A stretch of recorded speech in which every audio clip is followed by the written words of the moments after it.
it for John Kill 3D Gaming here. Just give me a minute to set everything up before I start talking about the Mortal Kombat 2 movie and the good news that came with it. Or at least if you look it up, you know.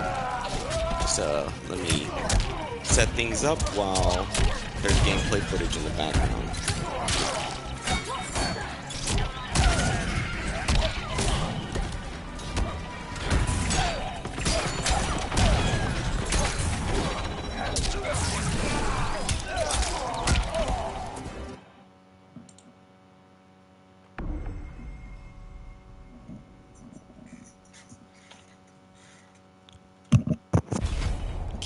First, I think I need to lower the volume of the game because I don't know what is it about my games. They've just been blasting through my ears a lot.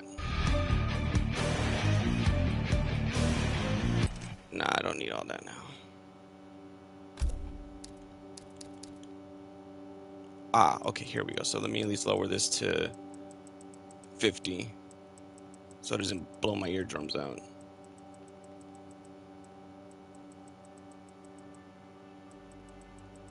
You know what? I'll leave everything up to 60. 60's fine.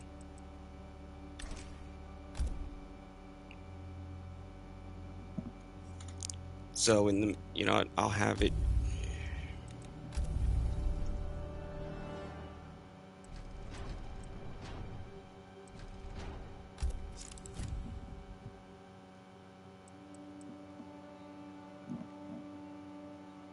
Shang Tsung.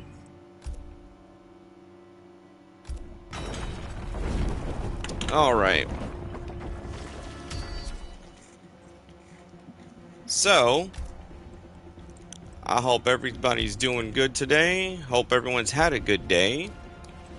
And, you know, just hope everybody can expect that there will be spoilers. I'm not gonna be sugarcoating the spoilers of the movie. I'm going to be talking about a lot of spoilers. Now, if you don't want to hear spoilers, even if you haven't seen the movie yet, I recommend either just checking out my non-spoiler video, or you may have to dip out. So,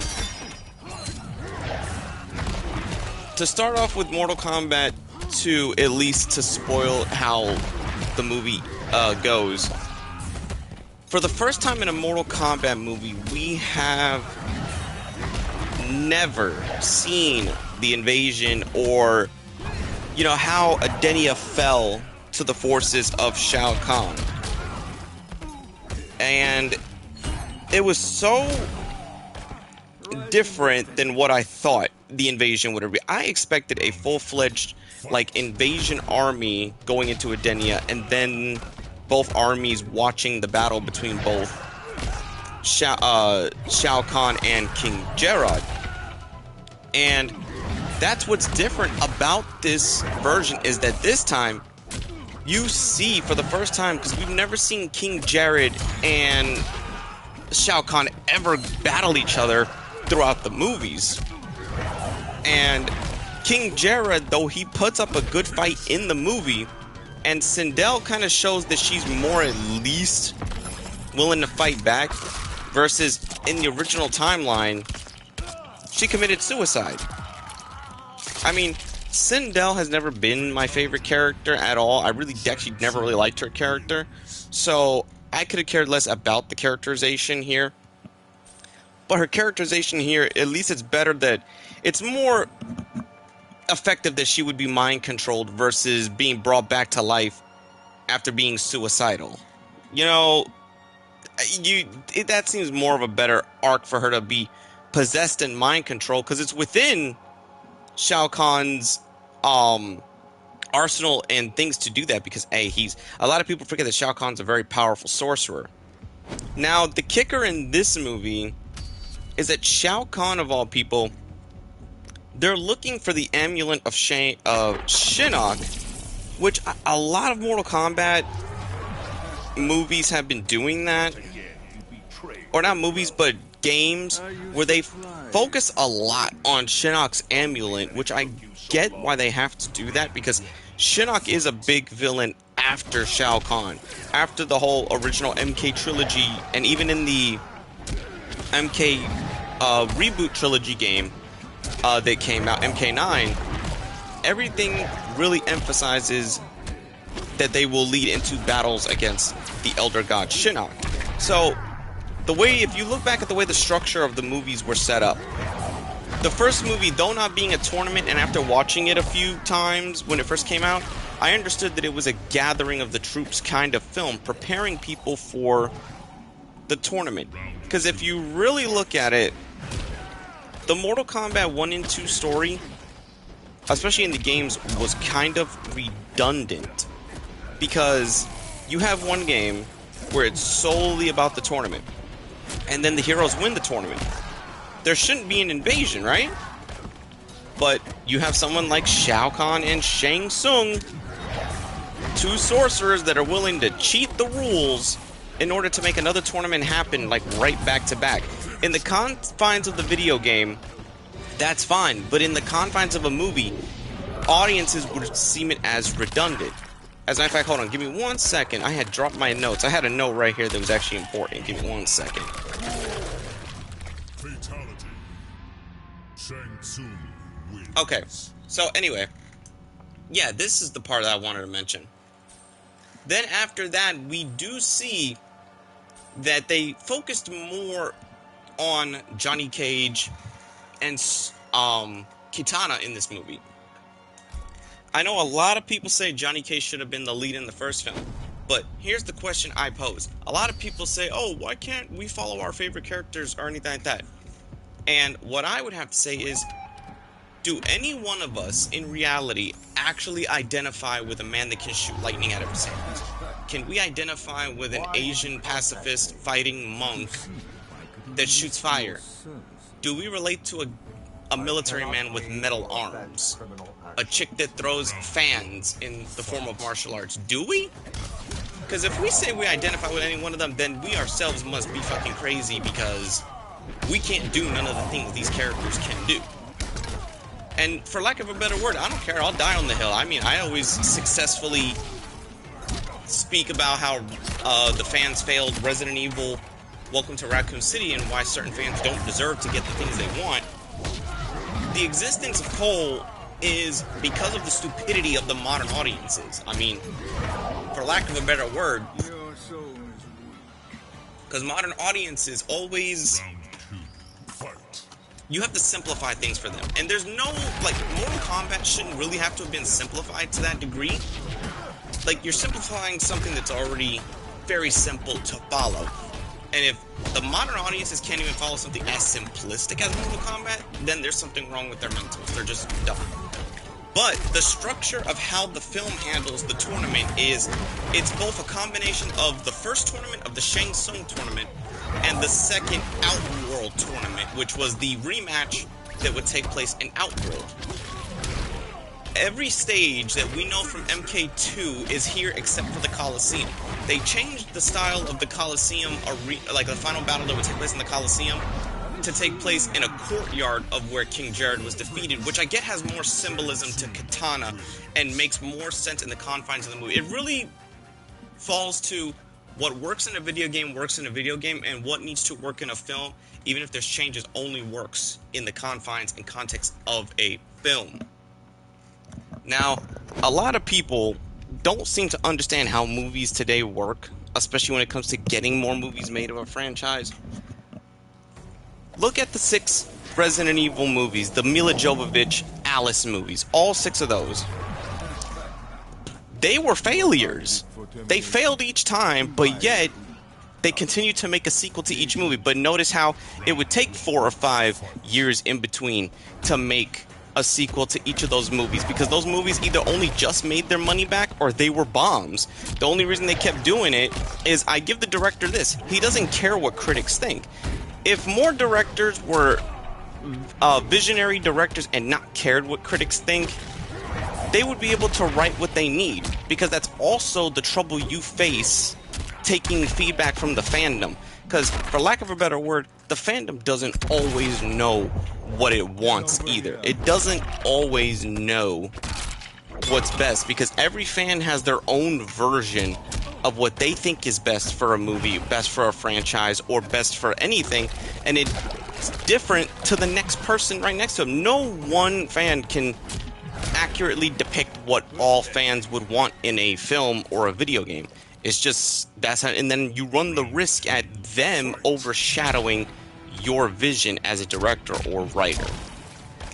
But the course correction in the movie, though you can tell it's not natural, it's very, for lack of a better word, the course correction in the movie, it's forced and it's meant to just appease the people that complained about the first one. But they didn't do it correctly. I mean, yes, they did it in the form of everything leads up, like, it feels like Mortal Kombat 2. You know, and as much as I love the 90s movie is not a actual good depiction of Mortal Kombat in general. It's a better depiction of the Super Nintendo censored game. That's what the first movie reminds you of. It reminds you of the Super Nintendo game. You know, and as long as Mortal Kombat Annihilation exists, yeah, there's no movie worse than Annihilation. And I think people who like Annihilation, that's cope. It's only a cope to just say something, to be the oddballs out of disliking a movie that universally people are liking, you know? And I'm glad that they're at least going forward with MK3 without, you know, caring what critics think. And like I said, if more directors and writers didn't care what critics think, we would have more adaptations and more continuations of things.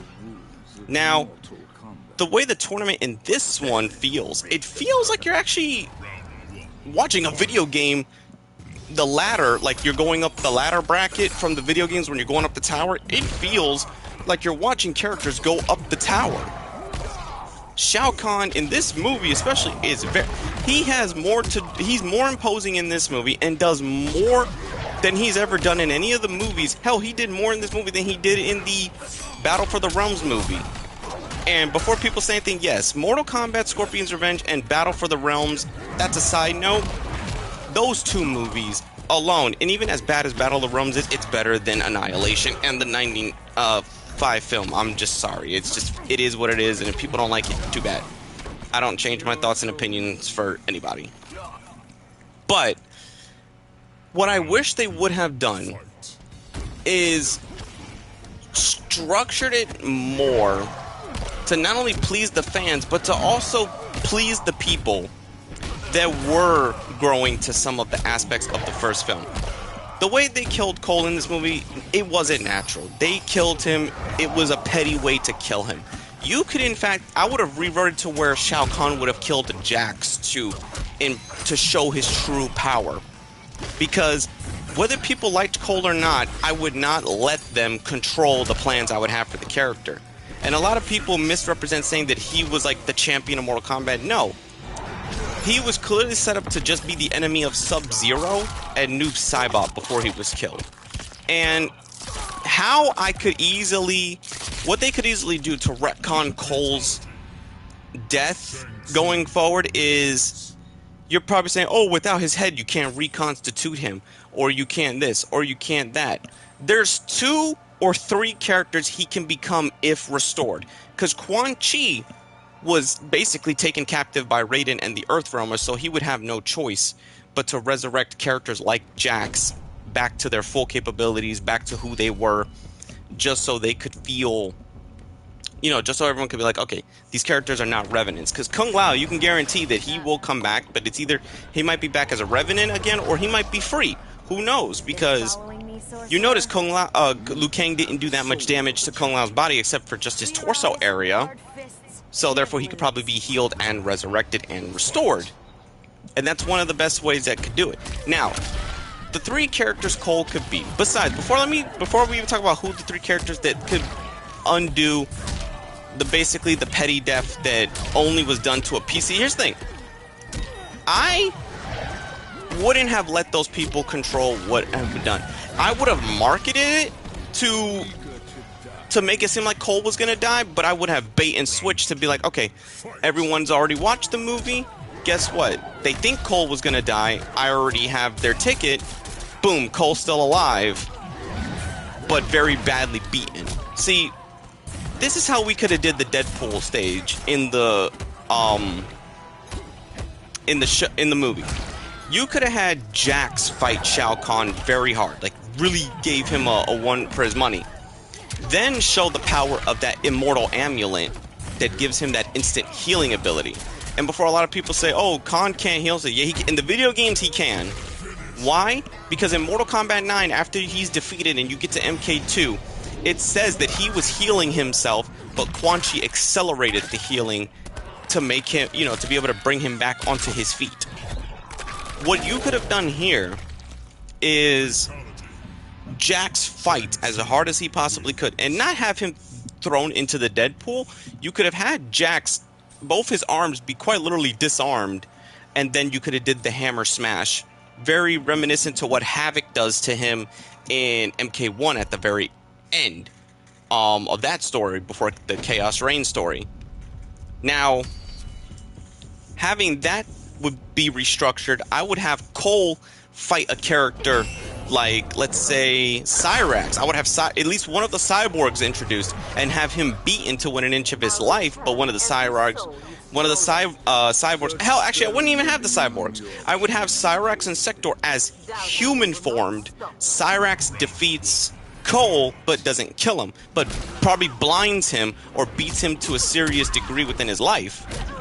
So there's just other ways that they could have kept the character of Cole around without having to answer to the pettiness of certain people that wanted him dead. Because yes, it was a cool fight. Yes, it showed Shao Kahn's power, but it was petty how his death was handled.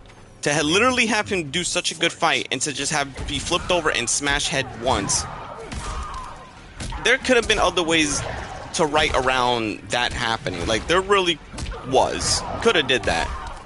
But the Cole part, I understand. Like, I made a video going into his character very heavily and explaining his purpose, and just when people try to defend their reason of why they don't like him, their answers just sound like coping answers and the generic answers of basically people on X that don't like something. So it's just hard to tell when there's actual genuine dislike or just to dislike in following the crowd because everyone is just following it along with it. Now, how are each of the characterizations of every of the characters? From how they're set up in the first movie are characters that still crossed over, the ones that are still alive.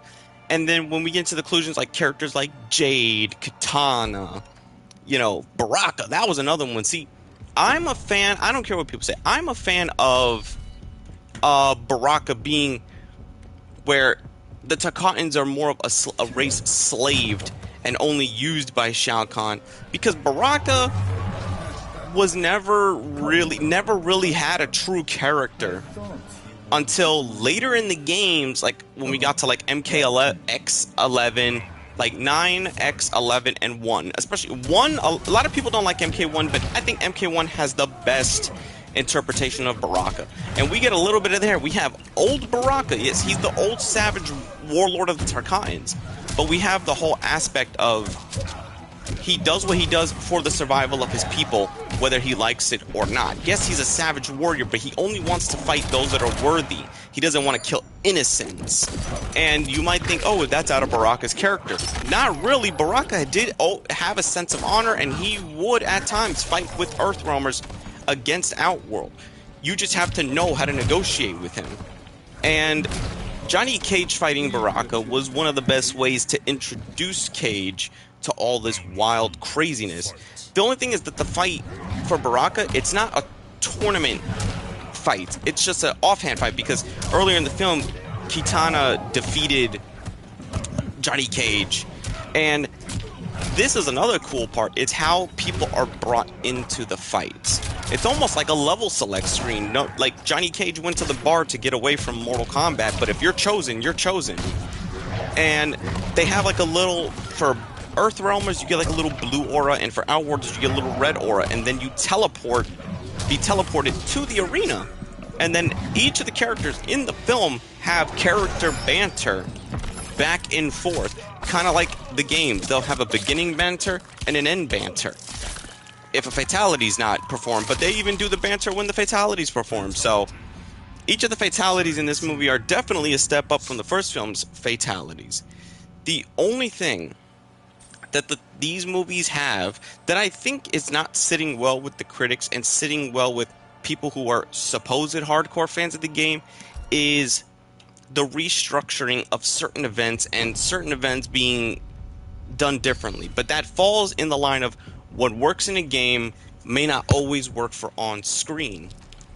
You know, some of the plot lines that if they tried to introduce a lot of the plot lines from the games, modern morons and critics are not going to get it. They're just going to be like, what the hell is this, or what's going on?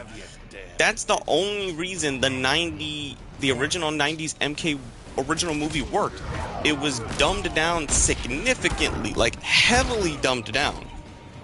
And we only like it because of the hype at the time. You know, Mortal Kombat 1, and in fact, Mortal Kombat games in general with their story. We play these games for the gameplay and to beat the shit out of our friends. Mortal Kombat stories really didn't start becoming a... what's the word? Like an actual focused and paid attention thing until we got to like games like Deadly Alliance and onward, where they really tried to get a story structure going. Because think about it, the tournament was over after the first two games. There was no tournament. So what do they have to do? Constantly make shit up, because the very structure of the first two games went out the window with the third and the fourth game. You know, and then we got mythologies, then we got games. There's only 3 Mortal Kombat games, maybe 4, but there's 3 definite Mortal Kombat games where the story is actually a good story. It's, you know, you can get into the story, you understand the story is solid from beginning to end. And that is MK9 from 2011, I think it's 2011 or 2012, one of the two. Then MKX, how that was structured. MKX, that story is very solid, very good, a good follow-up to the 2011 game. And the third-person non-fighting game, the action-adventure open world, like not open world, but open adventure co-op, Shaolin Monks. Because Shaolin Monks had the best rendition of the original MK2 story. It actually gave a good story on top of the tournament structure, which shows that Mortal Kombat story games can be good, but these stories didn't really start being actual stories until after Mortal Kombat 4, when we got to Deadly Alliance, Deception, everything going forward. That's basically how the games and the movies differ in a lot of ways. You can't take everything that's on like in the game and make it 100% into a movie, because it would not work. But then I get you run the risk at displeasing what is supposedly the hardcore fan base. But when you have a fan base that doesn't even know what it likes or what it wants, you know, the Mortal Kombat fan base, it's very similar to the Call of Duty fan base and the Star Wars fan base. You give them something new, they hate it. You give them something they're familiar with, they hate it. It's just like, you can't give them anything.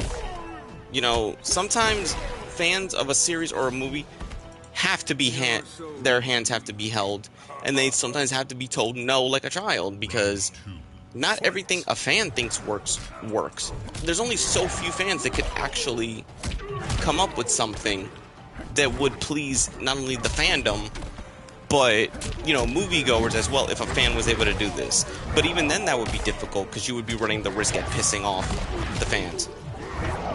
Now, the movie was actually the same length as the original first one from 2021. They were both 1 hour and 50 minutes, and I think this one was 1 hour and 50 or 1 hour and 55. Don't quote me on that, but the other movie, the reason the other movie bombed was because, you know, COVID was going on, everybody was home, so they did both streaming and in theaters. And it took 5 years to make this one. I could see maybe another 3 or 4 years pass before we get an MK3, but at least the people behind these Mortal Kombat movies, they have one thing down that most video game movies don't. And I'm saying most. Some do. Whether they're good or bad, they carry one thing. If a video game movie carries the heart and the soul of the video game, and I always say that characters and events can be no characters and locations can be changed as long as the event in the story is the same. Because in a Mortal Kombat movie, how do you know what characters to add into a movie? How do you know who to put into where? Because you run the risk at leaving out fan favorites, or you run the risk at putting in characters that fans didn't. So it's just a balancing act that not just Mortal Kombat, no video game movie is ever going to get this balance. You either go all the way with something new, or you go all the way with a rehash. But the problem is, you're not going to make anyone happy. And then you run the risk at people online, like, to me, in my opinion, if a person doesn't watch something or play, like, if you don't watch a movie 3 times or beat a video game 3 times, I can't take the opinion of the person seriously about it, because they didn't indulge themselves and they didn't absorb everything. They've only absorbed maybe like 25% to maybe 45% of what the game or movie actually is, instead of fully absorbing it. Hell, years later I hear people saying that the Lord of the Rings movies, the original trilogy, people saying that it sucked, but it comes from the opinions of people who didn't read the books and who already went into the mindset that the movie sucked. That's why I don't trust a lot of what people say about things. And the best advice I can give is, if you're a fan of something, doesn't matter what it is, whether it be movies, games, or whatever's getting adapted, my best advice is always go into a new game, a movie, show, book, even if it's from a franchise you have enjoyed or loved. Go into everything with low to no expectations. Actually, go into every new movie and video game and TV show with no expectation. Why? Because if you can go into it with no expectation, your expectation builds as you are experiencing the new movie, the new game, or the new show. Therefore, you can give a more legitimate outlook or a more honest viewing, because you were able to absorb all the information of it without it being diluted by anyone else. And that's also the problem with social media. It dilutes people's opinions, because people think that if they play Twitter or X or just talk about the movie without really watching it, or only watching it once and going based off that, then the chances of there being a lot of holes in the review or in the opinion would be massive. And that's always how I know, because I can always detect that kind of stuff. Not a lot of people can talk circles around me or try to talk certain things to get out of, trying to prove something against me with their points. That does make sense why some people smash their head against a desk when they argue with me about certain things. But hey, I'm not gonna change my opinion on that one. But the good thing is, it's something I also want to praise WB for. And New Line. They're going ahead anyway with 3. Because I looked it up to make sure to cross-reference, and every source I've looked up says that, and it even says WB themselves came out, and they put it, yeah, we're already in development. The 3rd one's already in development. And I like when, regardless of what critics say, a studio still continues to give fans what they want and continues to go forward. And then they'll be like, well, John, what about the fans who said they dislike it in their fans? I said, okay, that's fair. They have all the other they have the games, and they have the older movies to indulge in. The only thing I say is, if they don't choose to want to like or watch the new stuff, then that's fine. But if they don't watch the new stuff to be able to talk about it, then they shouldn't be allowed, or they should just be ignored, because how are they going to be able to review something or talk about something if they openly admit that they're just going to dislike it or not, you know, what is it? What's the word I'm looking for? Between disliking it. Oh yeah, if they said they're not going to watch it but still review and talk about it, how are they going to be able to without watching it, for one? Like, how would you be able to review a game without playing a game? Watching a game, like watching someone do a run of the game, is not the same as experiencing and understanding it. You know, there's a difference between watching something and experiencing it, you know? So, speaking of which, oh yeah, speaking of which, yes, this is another thing I wanted to discuss on, was the subtle references to the Deadly Alliance, Quan Chi and Shang Tsung, because Quan Chi was introduced, and Shang Tsung has not fought Liu Kang yet, which I got the feeling they're setting up Shang Tsung for something more, because a lot of these games have been always putting Shang Tsung higher in the forefront, even above Shao Kahn in certain sections. But if that's one thing I can say that no Mortal Kombat game has ever got wrong, was the characterization of Shang Tsung. It doesn't matter what universe, both reboot universe, movie universe, TV show universe, video game universe, Shang Tsung is a bastard across every variation he's in. And it's insane how they can never get this characters wrong. It's wild they never got his characterization wrong. You would think after so many games that his character would be changed. Nope.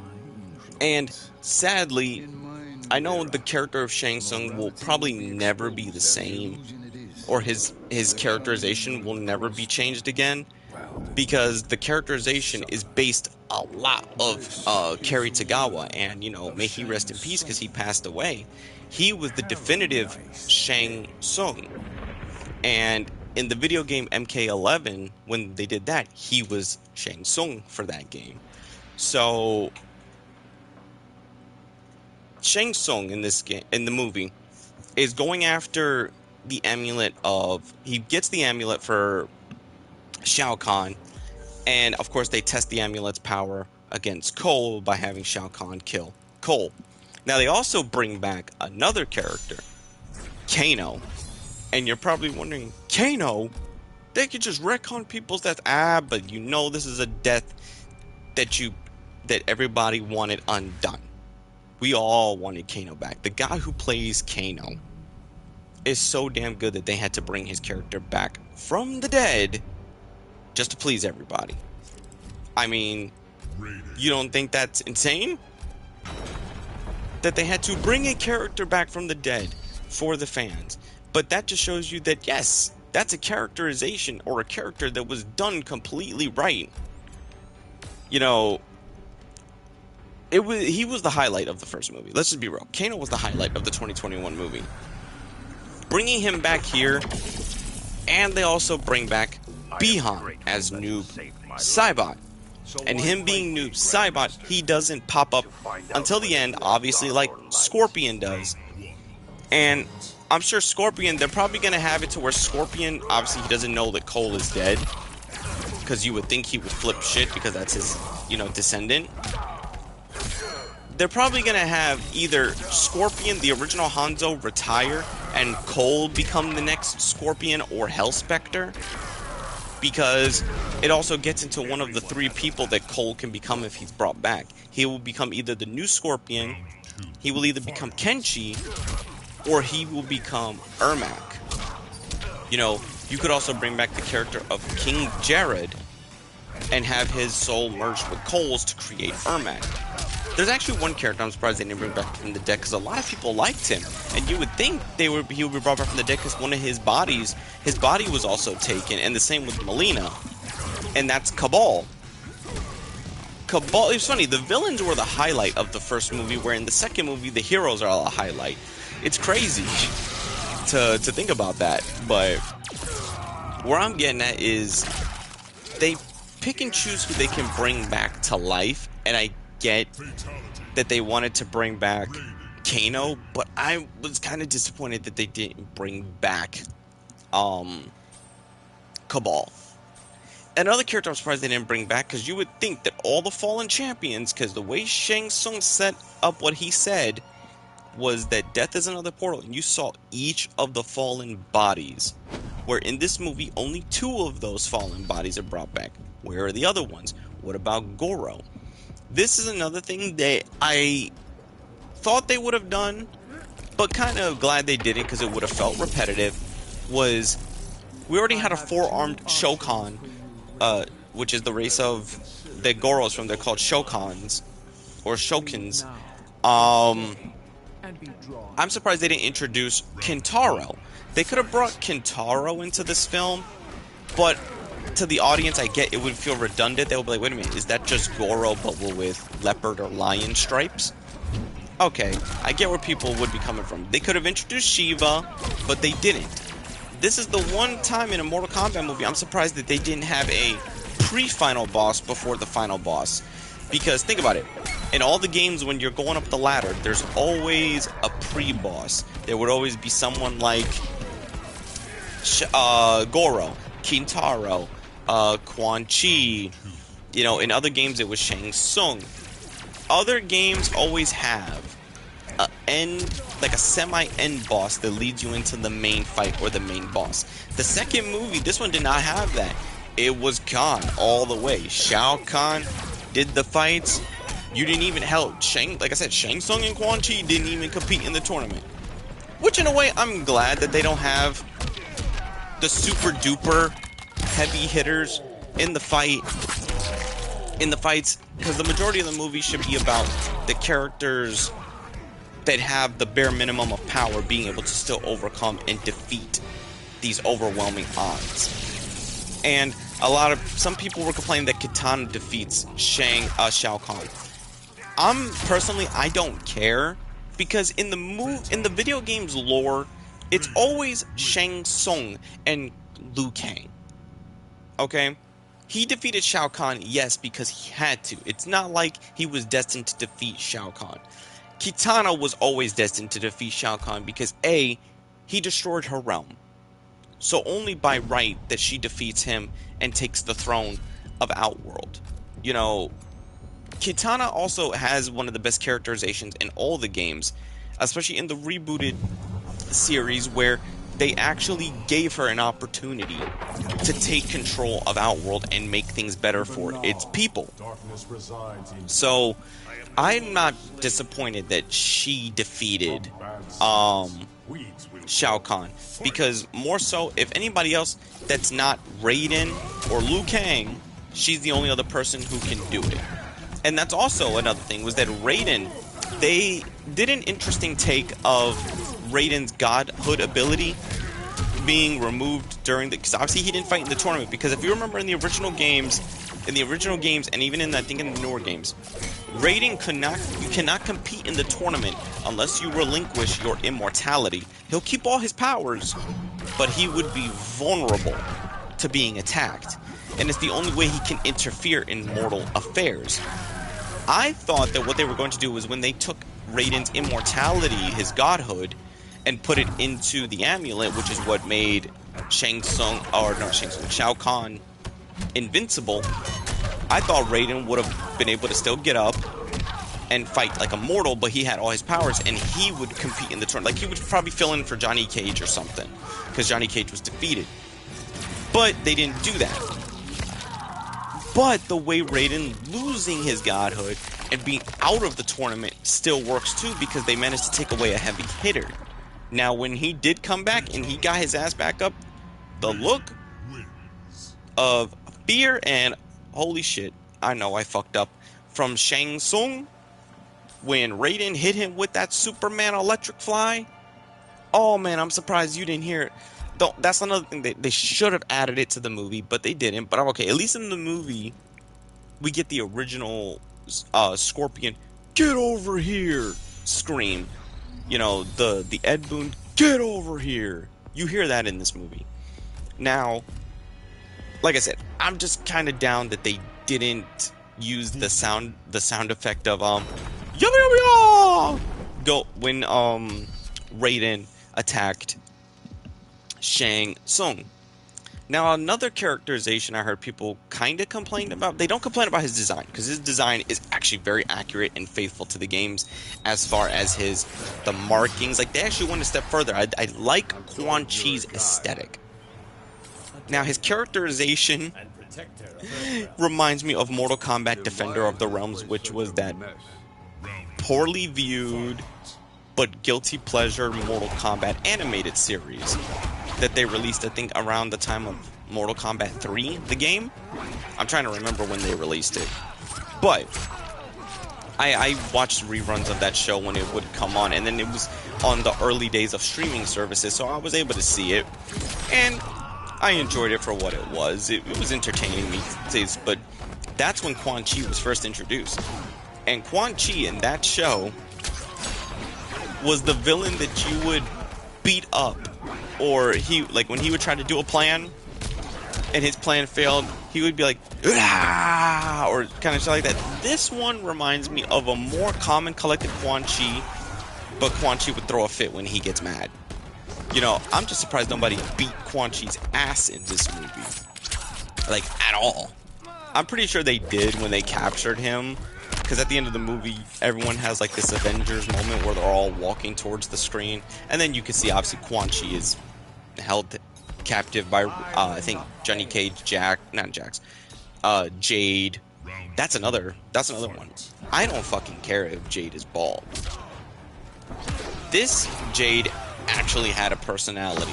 Unlike any of the games where Jade is just a bodyguard and eye candy and all that, I don't fucking care if Jade was bald. The women in Mortal Kombat, and especially the women who played in the live action movies, they are gorgeous like the video game counterparts, especially the Adeline Rudolph, I think that's how you say her name, who plays Kitana. That is literally page, or not from page to screen, but from game to movie translation or transition perfectly well. The way Kitana's characterization is, this is literally Kitana from the video games. The only thing that's different about her is that she's not the blind loyal to Shao Kahn until she changes sides. She already has that in her to want to get rid of him, to want him to die for what he did. And as you see at the beginning of the film, it would make sense why she wants to do it. I know a lot of people are like, oh, well, she should have served first. I don't think any one of us would be serving a person that, you know, killed our parent in Mortal Kombat. I don't think any of us would be willing to serve anyone that kills our parent. I mean, that's just it is what it is. But here in this movie, Jade is the one who has the blind loyalty, and that blind loyalty has to be severed, and it does get severed as the movie goes on. She begins to realize, yeah, you know, Kitana is more so like her. And I like there was actually Jade who gave her the fans before the tournament. That's something, like, a lot of their relationship, it's what you would imagine this, you know, a sisterly relationship, because obviously there's no Melina around to mess with Kitana or to mentally screw with her about being the better daughter, even though she would be like just a clone.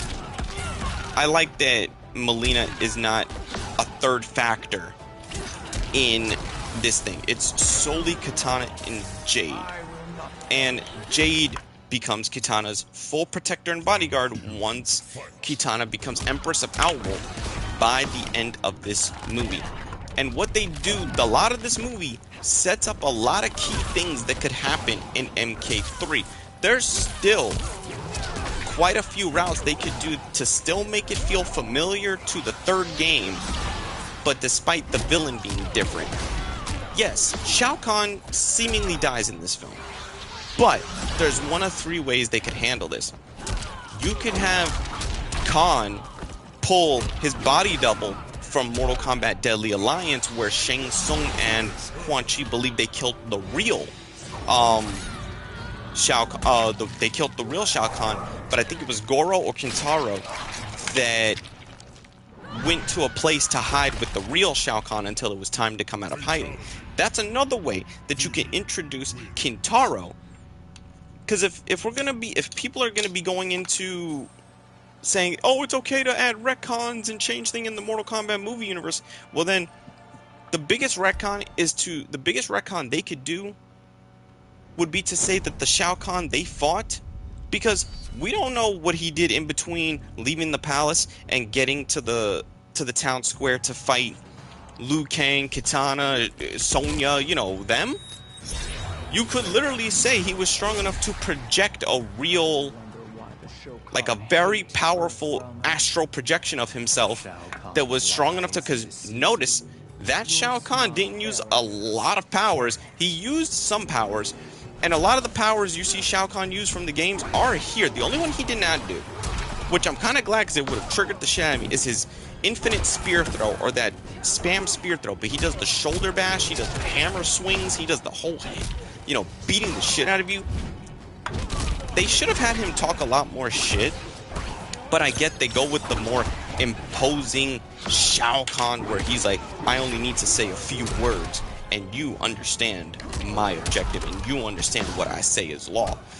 I kind of wish that every time he beat the fuck out of somebody, or he, you know, when he one-upped somebody, he would say one of his lines from the game saying, is that your best? You suck.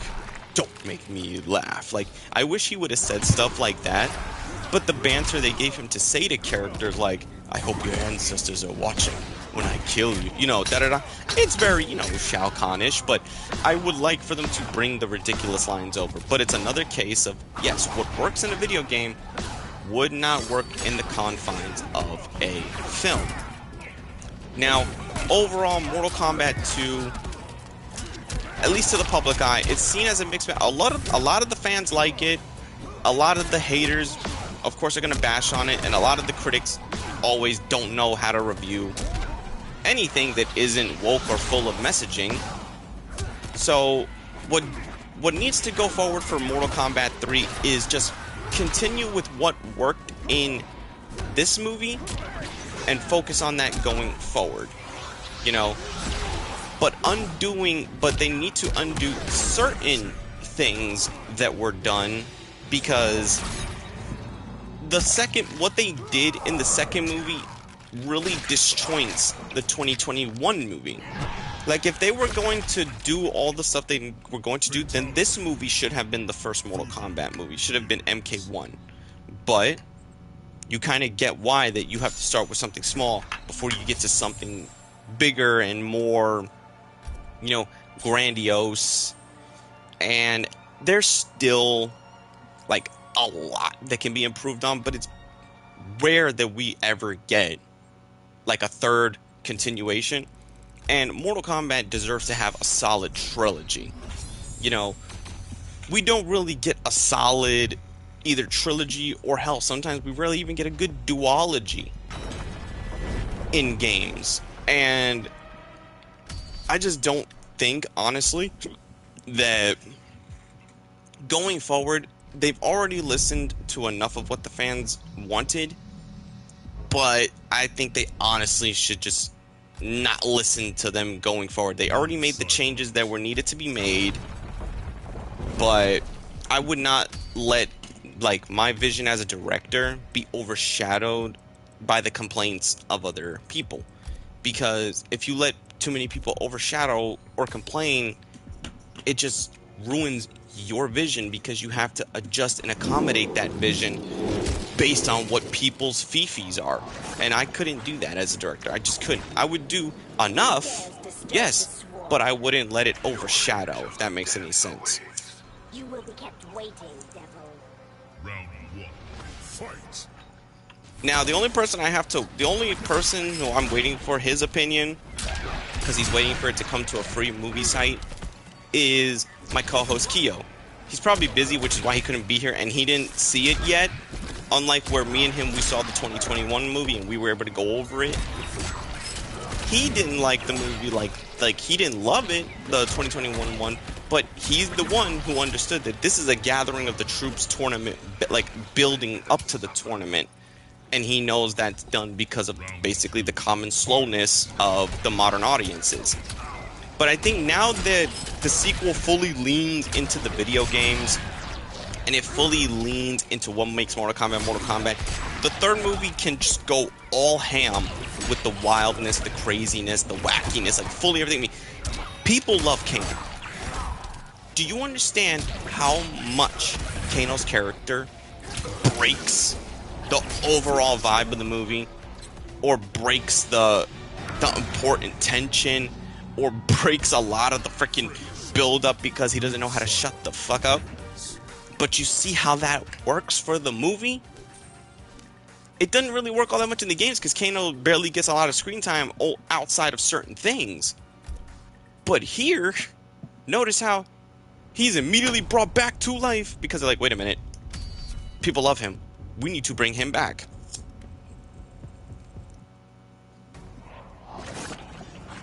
Hell, in this universe, in this Mortal Kombat movie universe, I wouldn't mind seeing a Kano spin-off movie.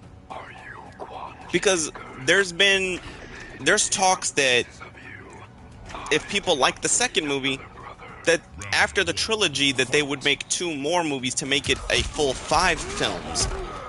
Okay, how do I say this? The way the quote was said was either they're going to make 5 more movies or they want to make a total of just 5 Mortal Kombat movies.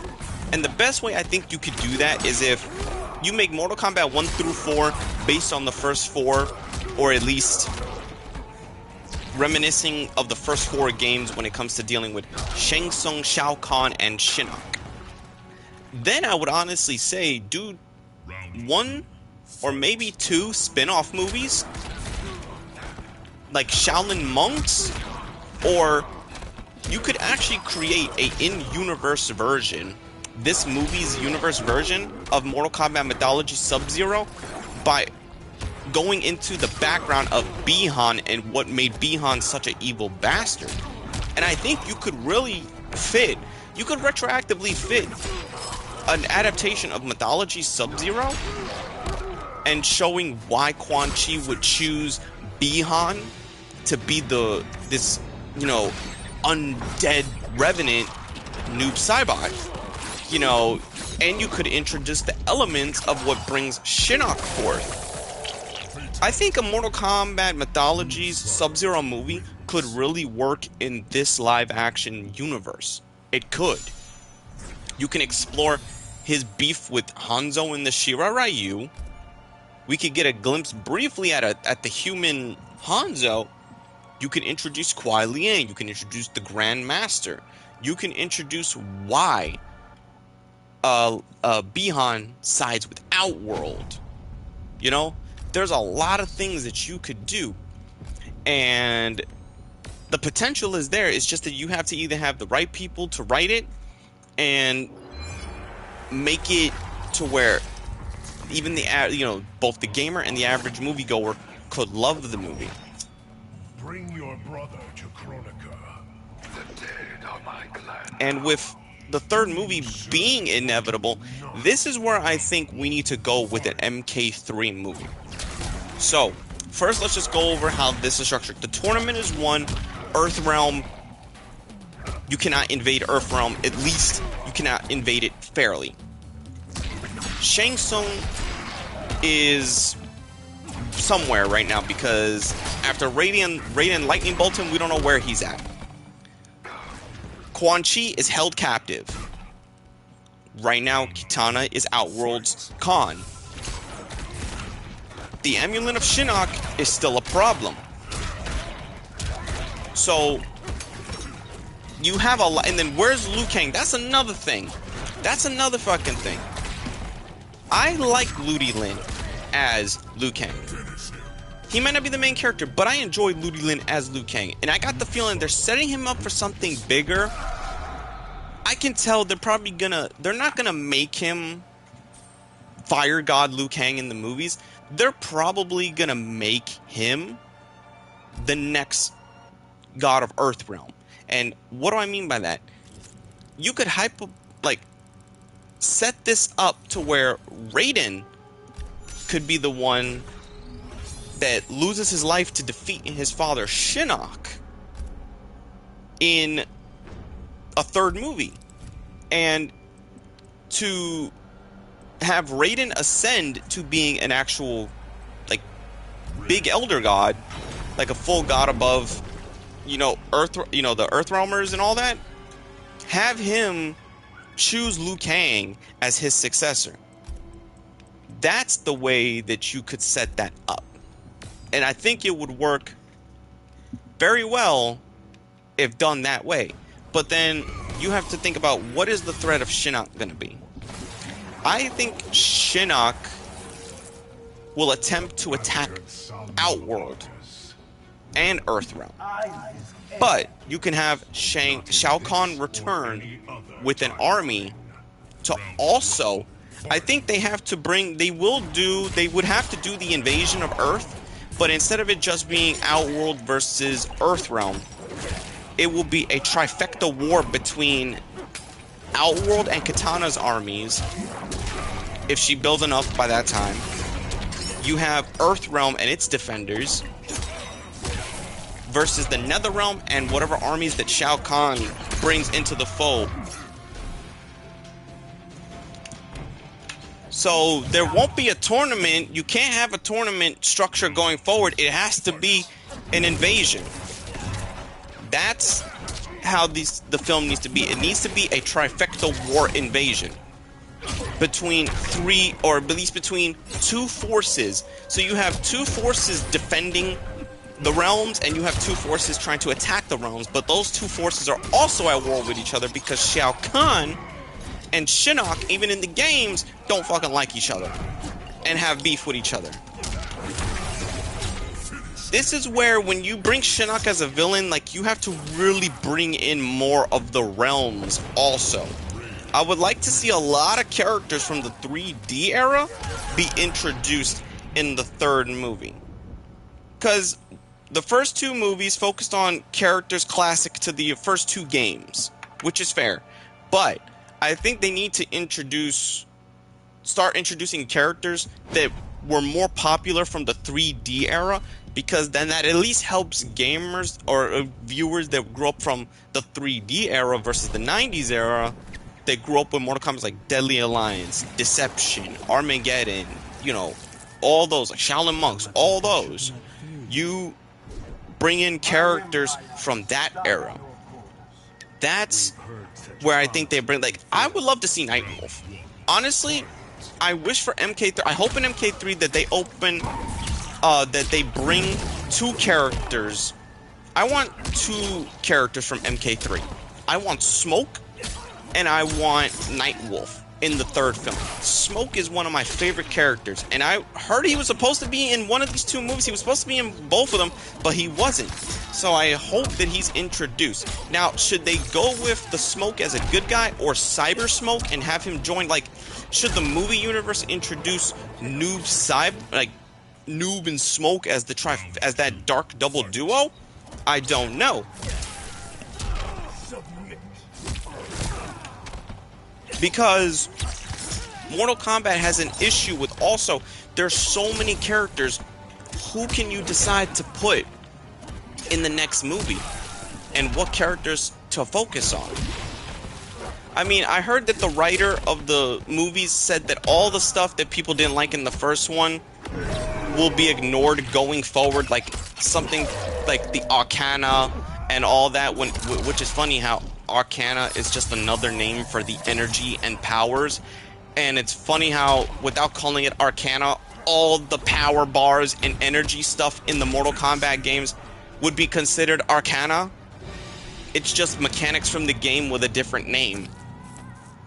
Like, people, like I said, a lot of people claim to be a fan of something and they don't even know the intricacies or details of the very thing they say they like. I don't know. I don't know if it's just me. I don't know if just because I'm autistic, I have that gift. I could just see things that no one else can see and understand things no one else can understand, especially when it comes to video games, TVs, and like video game TV shows and movies. I don't know.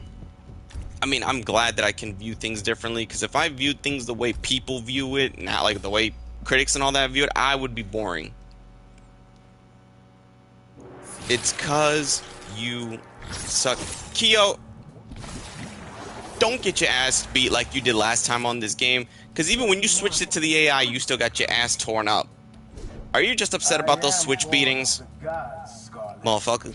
It's a divine. Plus, hey, how about you get your Asian ass in here? Because a lot of your points from the 2021 one, I crossed over into this movie review, into this discussion review, like we did for the first one. The only problem is you didn't watch it yet because it's not on the website thing for you to watch it. Because I would have been like, shit, we did it for the first one, we'll do it here for the second one. But I'm the only one who's seen this shit like 3 times already. You haven't seen it once. But a lot of your points that you made from the first movie reign true into the second one, and it's the stuff that you said that works. You know, I brought over the stuff that you said makes sense, and the stuff that you were like, okay, the audiences are just being stupid or the critics are being stupid. Like, you're the one who said, if you look at the first movie as a non-tournament movie and it's a gathering of the troops film, it's a solid film because then you pay off to the tournament in the second film. You got a lot to type, but get your ass in here.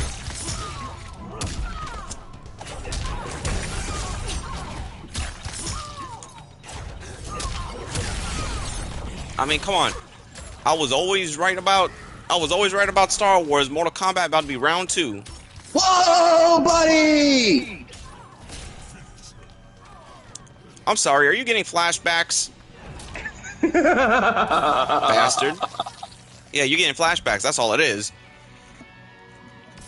No, I've got MK1 downloading on my Switch because it was like the whole definitive edition for like $10. Yeah. So my Switch. I know you haven't seen the second one, but I actually got something I'm sending you right now. It could actually help you within literally. Fuck! I just had it. Hold on. This could actually this 10 minutes could the 10 minutes of this could actually help you catch up to what I was fucking talking about. I'm just looking at the I'm trying to find it too. And I had a video. Don't worry, I know a way to find the bootleg version. Well, that's I'll the thing. hunt it down. And here's the thing. One of the things you said that was going to happen happened. What, they were gonna bring Kung Lao back as a Revenant? Not just as a Revenant. I'm not saying he's not just a Revenant. What was the one thing? Because you noticed what Kano did in the first movie. What did Kano do before he died? What did Liu Kang bitch at him for? It's been so long since I saw the movie. Okay. It's a MacGuffin in the games that's a problem. You mean the little weapons? No, not the weapons. It's something that Quan Chi carries on his belt like a fucking cross. The amulet? Yep. Oh yeah, that's right. I called it out. I said, "Oh, he took the amulet. That's going to be important later on." And guess what? 'Cause It's built. It's going to be built. It's built. Oh, they already said Shinnok is coming because of it, so he will be coming. But what was okay? Tell me, do you remember the rule from the original Mortal Kombat trilogy? What is Raiden not allowed to do unless he gives up his invincibility? Battle with Earth. He's not allowed to compete, right? So the movie did a twist variation of taking his powers away. Even though Raiden didn't fight in the movie, it gave a reason of how the amulet is activated and how Shao Kahn, how you know how in the video game Shao Kahn's since his AI would just do cheap shit, people would just deem it that he's invincible. So the movie tried to take a broken video game mechanic and actually justify why Kahn was like that. Dude, Khan was just a broken character who could spam the fucking sledgehammer. And that's the thing. Don't get me started on how many coins I wasted at an arcade because of his dumb But that's what I'm ass. saying. This is why when you watch the sequel, I know you gonna fucking have a lot of shit to bitch on him about because he's exactly the way he needs to be. The only thing he doesn't do, which, okay, I don't fucking care if he does this or not because it's kind of it would only work really in the games and not so much in the movies, because in the movies he needs to be that serious, only say few words and my actions are going to do the rest. Okay, how bad is Mortal Kombat 1 story? Because I'm about to. I already tolerated time travel. It's actually, compared to MK11, I'm still sorry, MK11, it's better than MK11. I don't care what fucking say. At least that story you're playing has structure. I Look, mean, we all obviously, play MK11 because we want the loot boxes. Well, not the loot boxes. Like to design your character the way you want to. Hell, Yeah. I've seen a new Cybot designing. That's why we play MK11, because we want to build our character the way we want them to look. yeah, exactly. It's the ultimate customization one. That's why it's still got its service going to this day. And it's the easiest thing because it makes for easy streaming material, because I can let the fucking AI, my AI controlled thing take over and do the work for me. Yep. Because then I can pay attention. Now, You could this is literally have the AI do the work while you pop your mouth off. and mind you, there are three fucking, I'm gonna say it for what they are. People will, in the movie, will say locations. Three stages from the fucking video game that are the most accurate. Well, I mean, in the first movie, we only had 2 video game stages. Yeah, we had 2 stages in the video game, which was the pit and You spoiled some of the movie for me, but I don't really care because, like I said, I don't watch modern Hollywood because of, to quote Drinker, the message. the problem is, if Drinker said this movie had no message, something's wrong. Wait, Drinker said that? He enjoyed this movie. Wait, I'm not speaking. Say that again. There was a movie that the Drinker enjoyed. Yes. Did the other Phantom Menacers enjoy it, or was it just Drinker? No, Jeremy had some good things. He enjoyed it for what it was. It's funny. It's funny because the very person they would say that they were going to make fun of was Jade. Everybody likes Jade. She became the she not really was the standout, but she was like the character that, like, she wins you by the end because remember how in Mortal Kombat, when Kitana's first introduced in any variation of the timeline, how at first she is devoted to Khan because she doesn't know the truth? And Jade is usually the one who's the, like, kind of to make her see reason type stuff. The role is reversed. Katana is already in defiance and wants to do things behind Khan's back, where Jade is the one that has to have her eyes opened. That's new. And there's one thing these movies don't get wrong. These females, like, I can only imagine what the girl would look like if they actually gave her Jade's hair. Look, I've got the expansions to MK1. Mm-hmm. What kind of twisty, twiny stuff by M4 with Liu Kang? I mean, I remember when you were Richie and you said, I've never seen Shang Tsung be such a bitch to his former self. Oh yeah, that's something Like, I'm saying, because remember, it has a little bit by the end, because everything is normal until Liu Kang and Garrus realize, hey, yo, there's still some interference, and then Shang Tsung, like I said, they had to conclude the DLC, and the only way they could conclude it was Shang Tsung said that in every universe, every character did defeat Kronika in their own timeline. So all the endings of MK11 were canon before Liu Kang changed everything. The only universe that was still going parallel to his was the one that Shang Tsung created. So they had to pull. You just told me there's like literally like they pulled a bitch move on each other. That's the only spoiler I remember. No. That's the thing. That just shows you it don't matter. It will show you that it doesn't matter which variation it is. He's still an asshole. No, he would be an asshole to himself. That's funny. That's what I'm looking forward to seeing. I want to see how this done. How how the other alternate asshole is an asshole to his own self. Let me give you a brief thing. What he says. He looks at at the version that, you know, the MK1 universe version of himself, and he would say he was like this. He said, in fact, because Shang Tsung is like, wait a minute, you're me, and he's like, no, no, no, no, no, you got it wrong. Basically, you're me, but a poor facsimile of Liu Kang.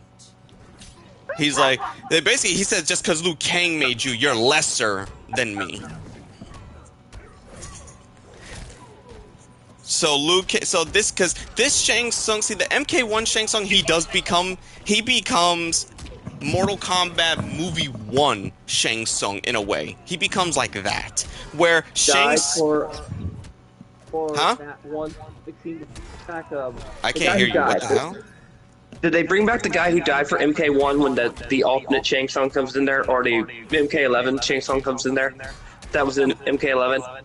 No, yeah, he's the villain. He's the main villain of he's the main villain of this game. It's Titan Shang Tsung from MK11, the one that I want to see that actor one final time. His final it's not crescendo. him. No, it's not him. No, MK11 was his final one, but the MK1 Shang Tsung, and even though he looks younger, to look kind of, he doesn't look like Kiri Tagawa or really sound like him. No, but didn't Kiri Tagawa's design character come in for like a cameo? No, this Shang Tsung, he does look different, but his mannerisms, his characters, his speech, everything else is Kiri Tagawa. The only thing you have to do is just he's younger, and it's not his. So it's not the Kiri Tagawa's design that we saw in MK11. Damn. No, it's well, he wears the same outfit, he does all that, but it's just not his. His Karotica verse, it looks different. Okay, I got you. Yes, but I just was hoping. I was hoping I'd see Kiri Tagawa one last time. But give this guy some. This Shang Tsung, give him credit. If this is the guy they have to go forward with him, it's fine because he has the slime. He's got the one thing. He's got the slime. He's a slimy bastard.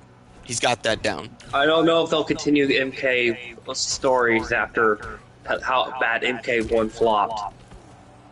I mean, they can't go nowhere else, so people just have to get used to it. The only thing they can do is just give villains that people want. All they have to say is, oh, Naga awakens in this universe, and then boom, everyone's gonna change their mind. That's all they gotta fucking do. It's just so simple. All they gotta do is, I don't know, do a full remake of MK11. Not MK11, I mean, MK8, the Armageddon. What number was Armageddon? No, Armageddon was, Armageddon was 7. Yeah, do a full remake of Deadly Alliance, Deception, and you're not Armageddon. gonna. The problem is you're not gonna get that because that's what this game's universe is remixing. The universe, like you know how the MK trilogy remixed the Mortal Kombat trilogy. MK1 starts off as its own original thing, and then it starts to remix Deadly Alliance, Deception, and Armageddon. No, I'm just saying, give me a full remake of the original story, of the actual story from the games in one giant game. You'll please Hold on, fans. give me a second. You know you'll please fans with everyone, if a chatter comes watches this later. Fans will be happy if you give them Deception and Armageddon. They'll be iffy on MK Deadly Alliance, but Deadly Alliance was on multiple platforms, that's why it was different. For God's sakes, Deadly Alliance was even on the GBA. But then again, the crappy version of Mortal Kombat 4 was on GBC, Game Boy Color, and I can't defend that game. It was crap. Which is what I was saying, that I feel like that's where they're going to go with MK3, because I called how they were going to structure the tournament in this one. It's the original tournament and the Outworld tournament. I can't believe I got the B-Long thing wrong. I'm so sad that my theory that was Quan Chi the whole time to set up B-Long was wrong. That's the only thing I'm salty of. In a way, yeah, you're right, it is, but I was explaining it briefly, but now that you're here, you could actually be like, shit, that could work. They could retroactively create a spin-off and do this movie's universe mythology Sub-Zero, because there's still a huge gap of time, and you could structure it to say, this is the reason why Quan Chi chose Bi-Han to become Noob Saibot. You could probably see a good Bi-Han degrade into the bastard he becomes, and then it could make sense why he was I chosen. mean, yeah, that would make sense, but I'm just saying, I wish that was, Quan Chi. because like I said, it doesn't make sense, because even back then I said, why was Sub-Zero's powers hurting himself? And his mannerisms. that just didn't, like, they had it right there They retconned perfectly. it.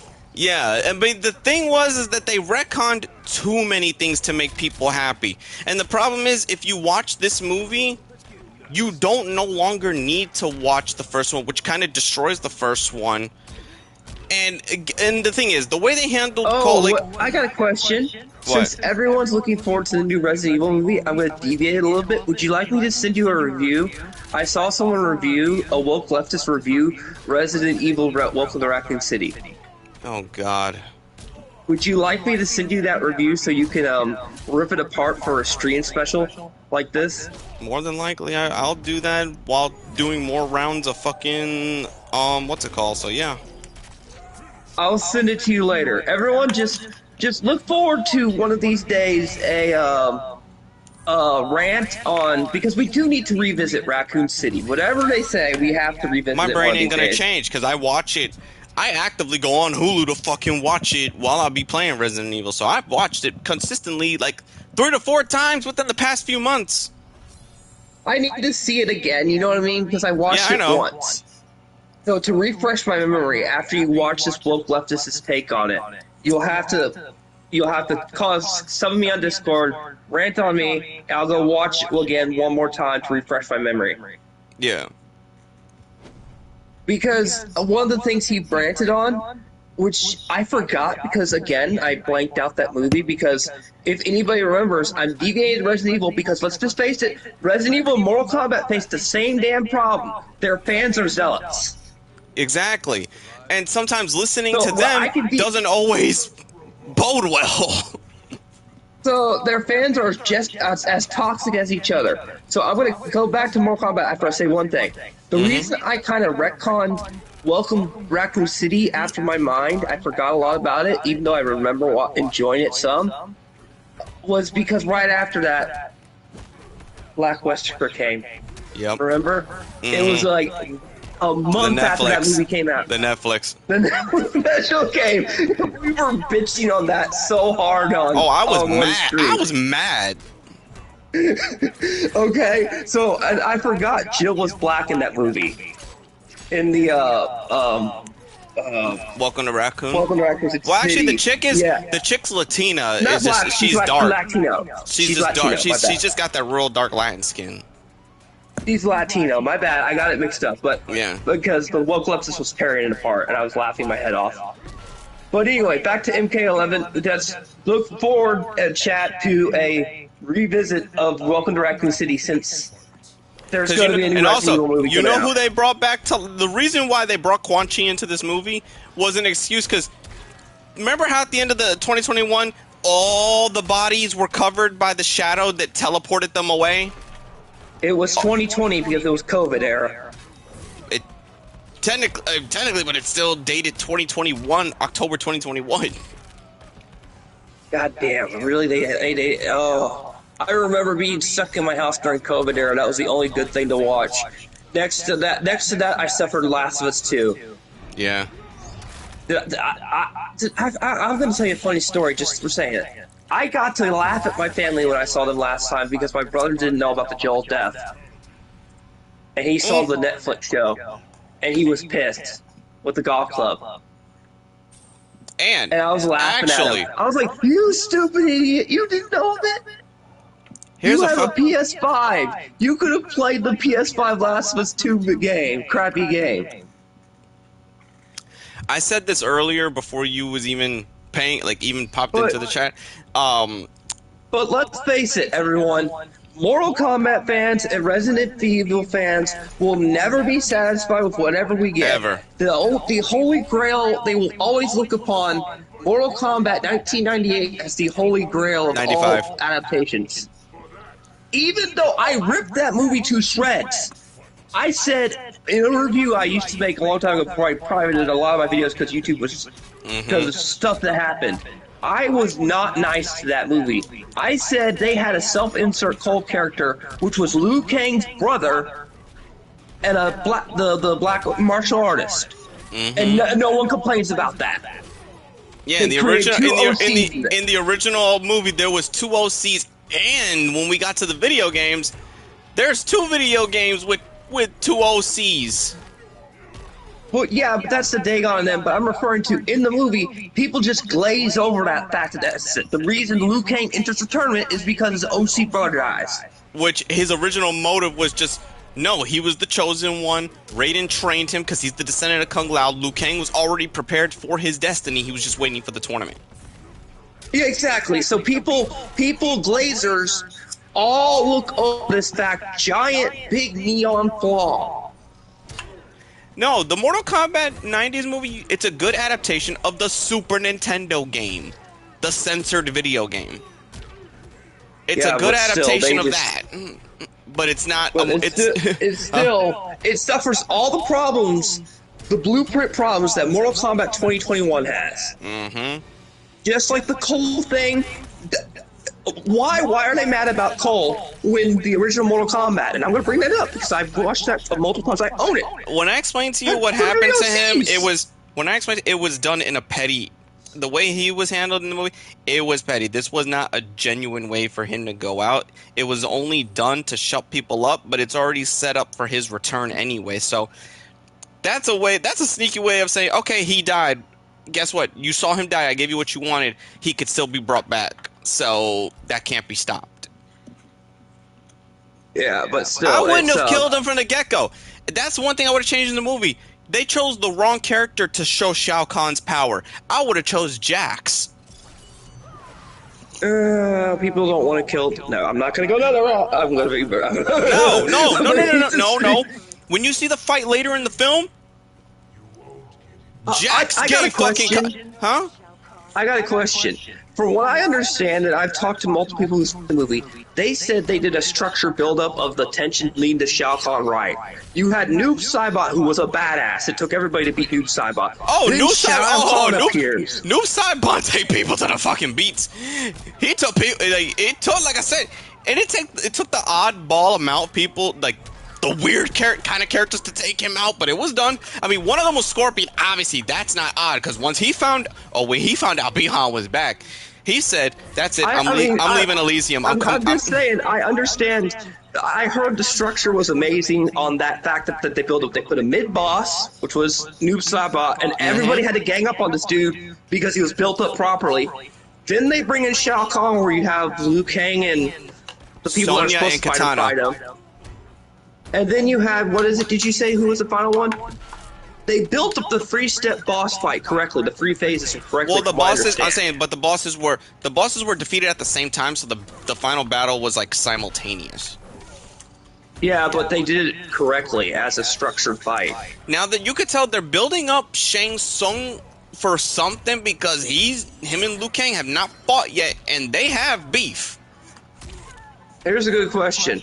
Is Noob Saibot likely to return, or do they kill him definitively in this movie, is all I gotta ask. No, he's likely to return. It's just that... Remember, he could... How many fucking times was he killed in the games? Oh god, don't get me started. Okay, Noob Saibot can come back. He can come back. It'd be funny if in the next movie he comes back as the original Bihan, not Noob Saibot. No. Here's the thing. They could still set up, like... You know how you could do that? Kuai Liang. Oh yeah, you could bring his brother up there as the Sub-Zero. That's a good idea. Now here's the kicker. The last character that you would ever think that you would actually fall in love with because you're like, you know what? I'm okay with you changing your mind from Outworld after getting your ass whipped. Can you guess what I'm talking about? Baraka. Oh god, Baraka is such a zealot. No. This is a No, mixture. I mean, just in general, he's a freaking zealot when it comes to Shao Kahn. My worshipper. But he has no. But the thing is, that's the thing. He really had no characterization in the original. The only time he got characterization was when the series got the rebooted timeline happened. But this Baraka is a combination of Baraka from MK9 and Baraka from MK1, where he's a monster, he's a demon, but only to worthy enemies, and he's the honorable Baraka, where you can reason. He's the Baraka that has a brain. You can reason with him. Baraka. You can reason with him, yeah. You just have to fight him first. You have to fight him. That's how he's that kind of guy. Is like he'll hear you out, talk to you, but he wants to fight you first. In other words, he's a berserker, like he's supposed to be. He's like, I'll listen to you if we're fighting, and if you're worthy, I'll do what you say. And this is where, like, obviously, I laughed so fucking hard because everything. Johnny Cage got eliminated from the tournament round 1. He didn't die though, but he got eliminated. Katana Katana whooped his ass, of course, but it's Katana. She's gonna whoop his ass. This is no way. How hard were you laughing because they built up Johnny Cage so much at the end of MK1? Not MK1 the game, MK1 the movie. The movie. Okay, let me rephrase it. No, here's the thing. He's already. How hard were you laughing though? I was. When that happened. The way he was set up, though. I mean, the way he was set up, it fits perfectly how he comes into this movie. It picks up where he's doing something like. I think, yeah, you see that image of the Citizen Cage poster at the end, and that's how his character's introduced through Citizen Cage during one of his movies. Those were don't tell me, did they please add the line, those were $500 sunglasses, asshole. No, he uses the other lines, and he does a more accurate version of the nut punch. He did it to Baraka.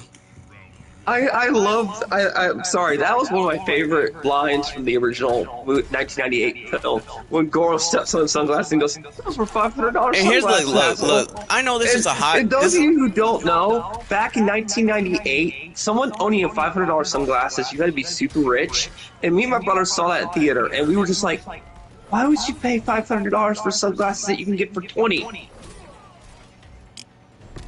And they don't even look that good. My brother yelled in the theater, those sunglasses look like shit, and you paid $500 for them? I facepalmed. I was like, bro. Now here's the thing. This is what I gotta... This ain't like Constantine wears a shirt, and he goes, $600 shirt, asshole, when he has burn marks on his leg because Midnight burned him. Because I've seen $600 shirts. I got something for you, and this is As where a the matter of fact, just to tell you how much some jersey costs, I went to a ball game and bought a bunch of stuff, and I told everyone I'll be gone all day yesterday. It was a ball game. There was a jersey that was $400 there. So yes, I've seen a $400 shirt. Jesus Christ. So the concept of a $400 shirt it exists. Now you were saying. This is where I was gonna warn people, this is where the hot takes are coming in now, because now this is the part where you and I don't know whether we differ or we're on the same. Remember, I'm the mid-tier expert of Mortal Kombat. Here's the thing, because you gave, like, you wish he was introduced better, or given something better, but for what he had to work with, it's not the guy's fault. Okay, let's just say it's not the guy's fault. We don't blame him because Shang Tsung because I gave him a lot of slack. No, we're talking. We're talking to Cole. I gave Cole slack because the actor tried. He really tried to do a good thing, given the material he had, and I understood the fact that nobody likes an original character as a writer. They want all the OG characters. But here's the thing. Here's a way you can destroy that thought. So you're fucking telling me, by that logic, after I saw that movie, I went back to piss off. Okay, I'm sorry, you're dead. Your channel's dead. You're a different channel now. Infinite Retro called me a Biden-loving voter, and I got pissed at that. You know, he loved this movie. He loved this movie. He loved this movie. I know, but he memed the shit out of me because of that. So I went back to piss him off and be very petty because I was very petty at the time, new to YouTube. I'm not on YouTube anymore. But I reviewed Mortal Kombat 1 very harshly and tore the shit apart of Mortal Kombat Annihilation. Yep. And I pointed out everything that Mortal Kombat 1, as in Mortal Kombat 1998, had that Mortal Kombat 2021 suffered. And I was like, there are parallels. Shut the fuck up, Infinite Retro. Mm-hmm. And it shut him up. It shut up that argument. As a matter of fact, 2 weeks later, you went on there and debated him over the concept. After I made that video, which was actually kind of funny. And I at least got him to change his mind a bit. Now, this movie, he loves the second one. I left him a comment saying... Huh? Why is it all the people that were bitching about 2021 are now like, oh, this one is amazing? Why can't you do that with like Raccoon City or some of these other movies that they actually tried to adapt the material you want? I bet money. Bitch the shit. I bet fucking money that if they did a sequel to Welcome Raccoon City, and if they based it on one of these two games, if it was either Code Veronica or RE4, people would have fucking gargled the movies nuts. Okay, are you gonna bring up the bitch argument, the Mila arguments to the MK thing? No, it's not just that. I'll get into that saying. I just want to. You want to praise this movie before you get to the ripping it apart part. Yes. Because of the fans. Because the fans, in my opinion, are being bitches. And by being bitches, I mean you all ripped apart 2021 and called the people that actually critiqued it, like me, said, oh, there's flaws, but this is a good movie. The fact that it got greenlit for a sequel means they're going to take some liberties again, and you may get your wish, and now you're all sucking its nuts. And you're looking back like, oh, we were wrong about 2020. I'm just like, shut the fuck up, in my opinion. Well, were we the only guys back then that gave it a fair take? We all said, yes, there's this problem, and I had to watch it a few times. I watched it 3 times. I even stopped and remember the Kano thing. I said, did he just pick up Quan Chi's necklace? Remember? I said, stop it. Was that Quan Chi's necklace? Shinnok's. Or Shinnok's necklace. Remember, I said pause it, and then I said pause it. I was like, is that Scorpion's knife? Are they using the gimmick from MK11? Because there were multiple things, viewers, that I called out that I was like, were gameplay mechanics. At the time, I was playing MK11 and MK10. So I was refreshing my memory of everything that had happened in the MK universe and how the mechanics worked. And I was looking in the movie to see if they were implicating gameplay mechanics. Now, in this, you know what? As a side note, there's actually one person I'm disappointed they didn't resurrect. I mean, I'm glad we got Kano. And you know what? Fuck it. I fully accept. Okay, fine. I'm fine with this passively aggressive good guy asshole Kano. Kano was always an asshole. Yeah, here's the thing. He only goes to Outworld as the double agent this time around. He's not fucking. He's big. He hates out because he hates Quan Chi. He fucking despises Quan Chi. So he was like this. Anything to make Quan Chi's life a living hell in this movie, Kano was there. Here's a good question. I've heard like they did Sindel like pretty good in that. No. Actually, I never fucking cared for Sindel. The only thing they didn't do in this movie, she isn't the Sindel, the undead Sindel. She didn't kill herself. They made her more resistant, and Shao Kahn using high forms of powerful magic to turn her into the Oh, here we are, Shang Tsung. I was about to ask about this. Did the guy who played Shang Tsung improve his acting from the first one? Yeah, he's more of a fucking he's a bastard. Did he become, like I asked, did he become the character we were hoping he'd become? Yeah, he does a lot of dirt. He's the one doing the dirty shit in the background of the movie. Good. He's doing all the nefarious shit. Did the actor pull it off? He talks a lot. He talks a lot of shit. When in his scenes, remember how Raiden in the first movie zapped him because he says fucking talks too much. Yeah, I'm just asking, does he actually pull a Shang Tsung properly like Akira Toriyama? I cannot remember, I can't say his name. Like the 1998 actor did. Yeah, he takes. Okay, you know how when he was introduced into the 2021, where he was Because in the arrogant. 2021, he was trying too hard, and I said that in the review. He's trying too hard. Well, later to in the emulate. movie, later in the movie, he was trying too hard, and when he was allowed to be a smartass and talk shit, where he was like this. He says, "You can come and claim the Earthrealm warriors. Take what you." Remember when they first tried to attack the temple before Raiden showed back up? Yeah, there was something like that. Remember that had happened. It's like that in this one, but again, he pops more. You know, he's more comfortable with just being a dick.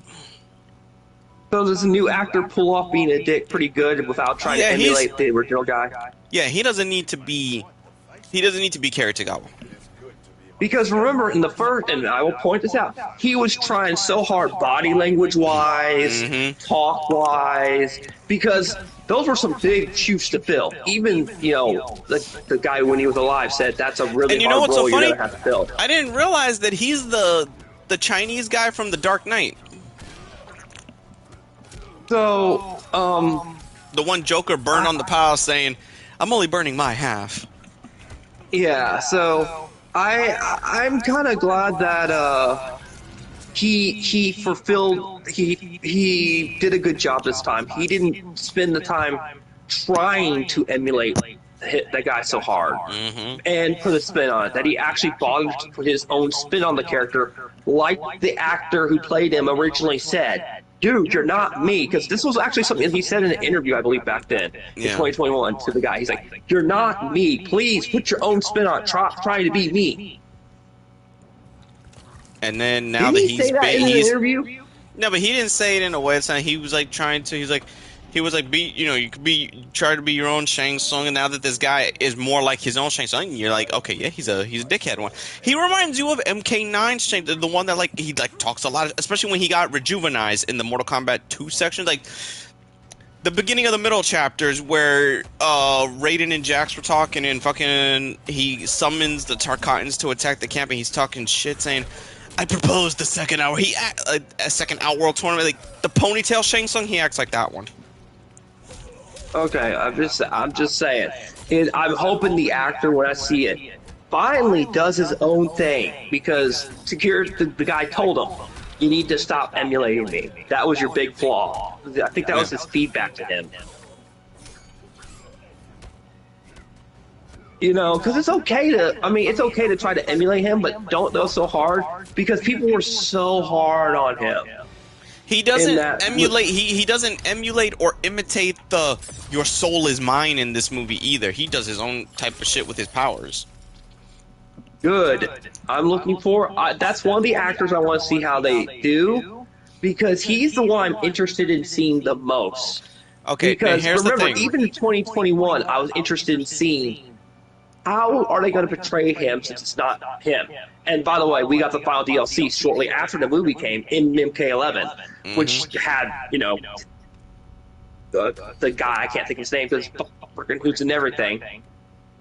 Hell, he was in Elektra. People forget that. Oh, yeah. It was a horrible movie. The only good character in it. It is rich in pain and suffering. Here's the kicker. There's one character, though, I need to know, Kyo. Did you ever change your mind? Or what's your stance on Cole, his powers, and how I tell you how he's done in this movie? I said back then, I think I said it in the review, that Cole's powers are nothing more than augmentation. They're basically the power bars that you see here in the video game. It's like those if they weren't a power. He's basically like Colossus from X-Men. You know, he has like a freaking exoskeleton suit. You know what I mean? You know how Colossus can turn parts of his body into metal? Yeah. I called him basically Colossus 2.0, in that basically his power is augmentation, and it made sense why he could put a good fight up against Goro, because Goro was just powering him up. Body. Yeah. Goro beat the crap out of him until he put his family in danger, and that was a big mistake. And then Sub-Zero just demolished him until he got the dagger out, and then Scorpion showed up to. Scorpion showed up, and Bihan's like, oh no, Yeah, this you. No. Even with the fucking, even with his noob Cybot clone, that didn't make a difference. Scorpion was like, no, I I have to say, will when whoop both Scorpion you first showed up in the motherfuckers. 2021 movie, Oh yeah, he Bihan wasn't freaked playing. that shit. Bihan freaked out because he's like, "You're supposed to be dead." No. He's like, I'm kidding. Yeah, and then he started feeling fucked when they fought him when they got into the ring area, and then he was like, yeah, shit. But so they pulled multiple fights off at one time.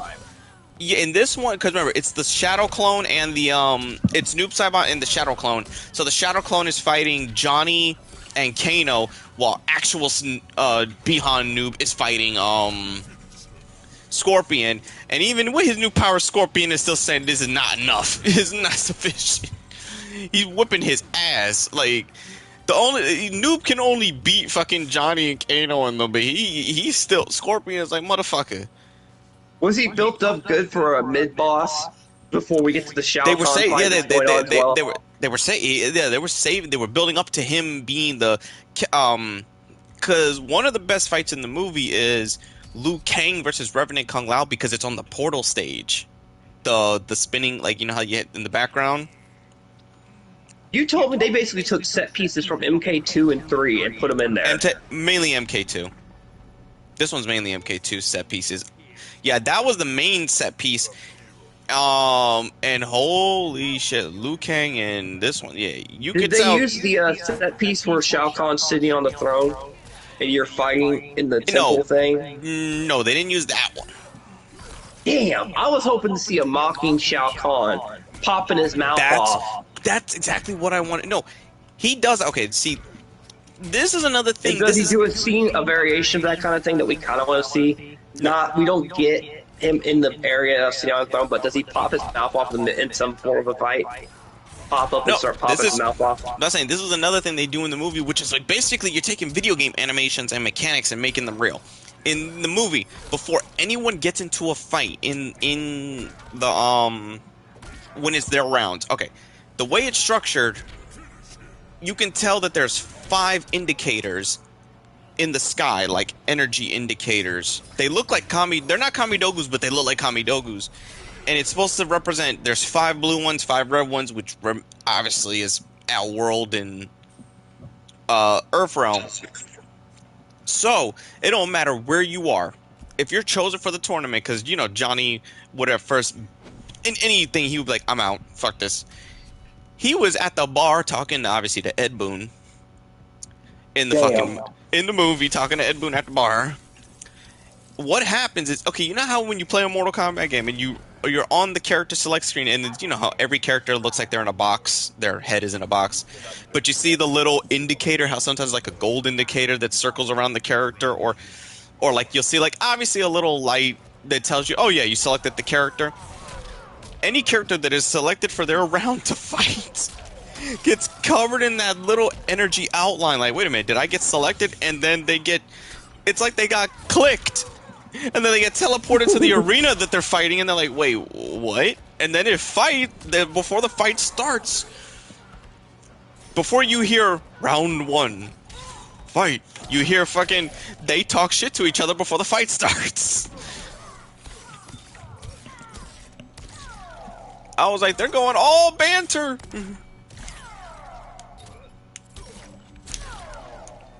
So you damn right. Shit.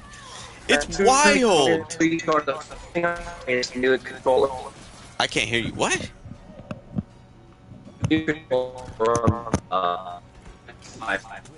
You're breaking up. Hold on, I'm gonna leave the party and come right back. Oh, there you go. I heard you now. Oh, okay. If I'm fixing up for the net, it must have been something. What did you say? Okay. I said, as soon as I get my employee card, the first thing I'm buying is a new controller, because I've had this controller so long that it's starting to short. Ah. So, now here's, like I said, that's what I'm saying. Here comes the hot takes. Hot takes, everyone. This is the warning. let me type it. Let me type in here, in your chat box. Yeah. Trigger warning. Hot take.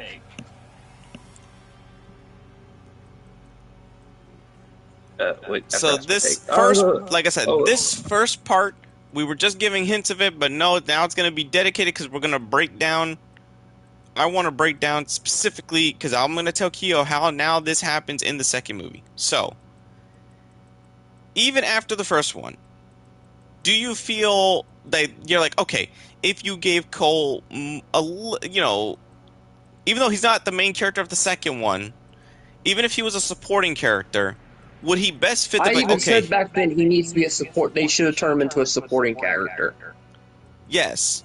Which they apparently probably took that feedback, which I didn't say, and probably turned him into a support. Did they turn him into a support character in this movie? Here's the thing, like I said. What level will be the only place it don't matter who's fighting there, somebody's gonna die?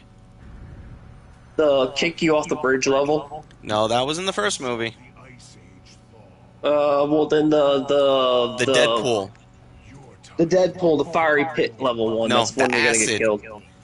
Oh, the acid pit one. I'm sorry, I forgot. The fiery, where you're around surrounded by fire, was MK11. My bad.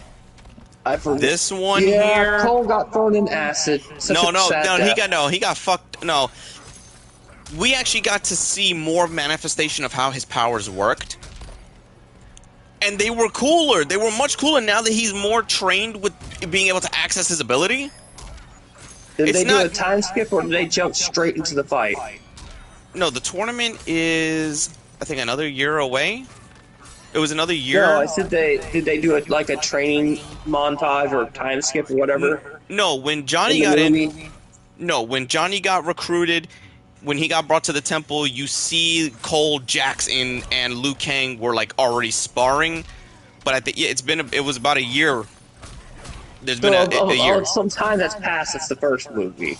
So yes. He's not like he's still new. He knows what he's doing with his powers. Yeah. And here's the thing. His powers are literally mechanics found starting from Ultimate Mortal Kombat 3 forward. He's a living characterization of the fucking super meter, or the aggress meter, or the rush meter, these armor, attack, defense meter. When you really look at it, he's a living embodiment of that. So people say, oh, he doesn't exist in the games. He doesn't, but the components of which he's created from do. So basically, he's a gameplay gimmick character. Yes. They made him a gameplay gimmick character to give him his own take as an OC, so he can still fight in the tournament and be considered a fighter, but he's got the powers of the gimmicks that we get in the Mortal Kombat games. Yes. That's his power.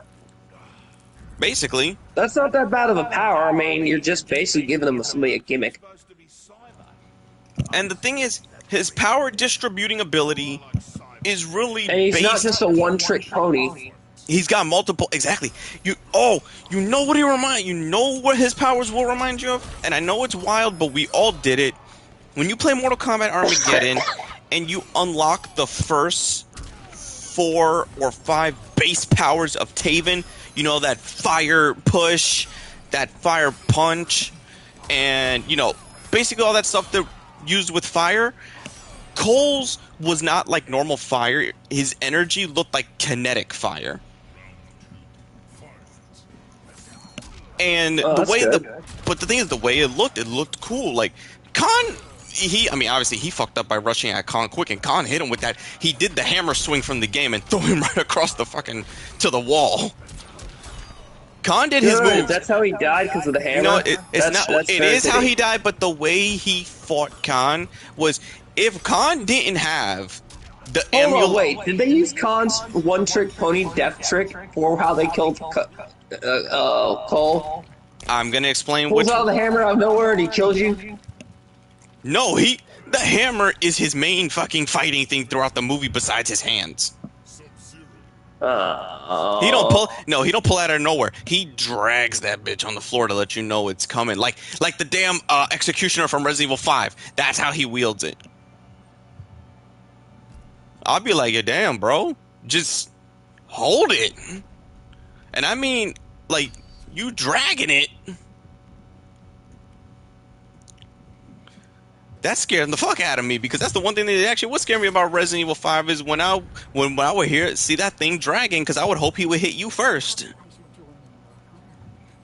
Dude, But anyway, whenever, but the way his power like if for lack of a better word, even without the amulet giving Khan that invincibility factor, he is a fucking unit on his own. He was already a unit. It probably would have taken a whole gang of people to beat him any fucking way.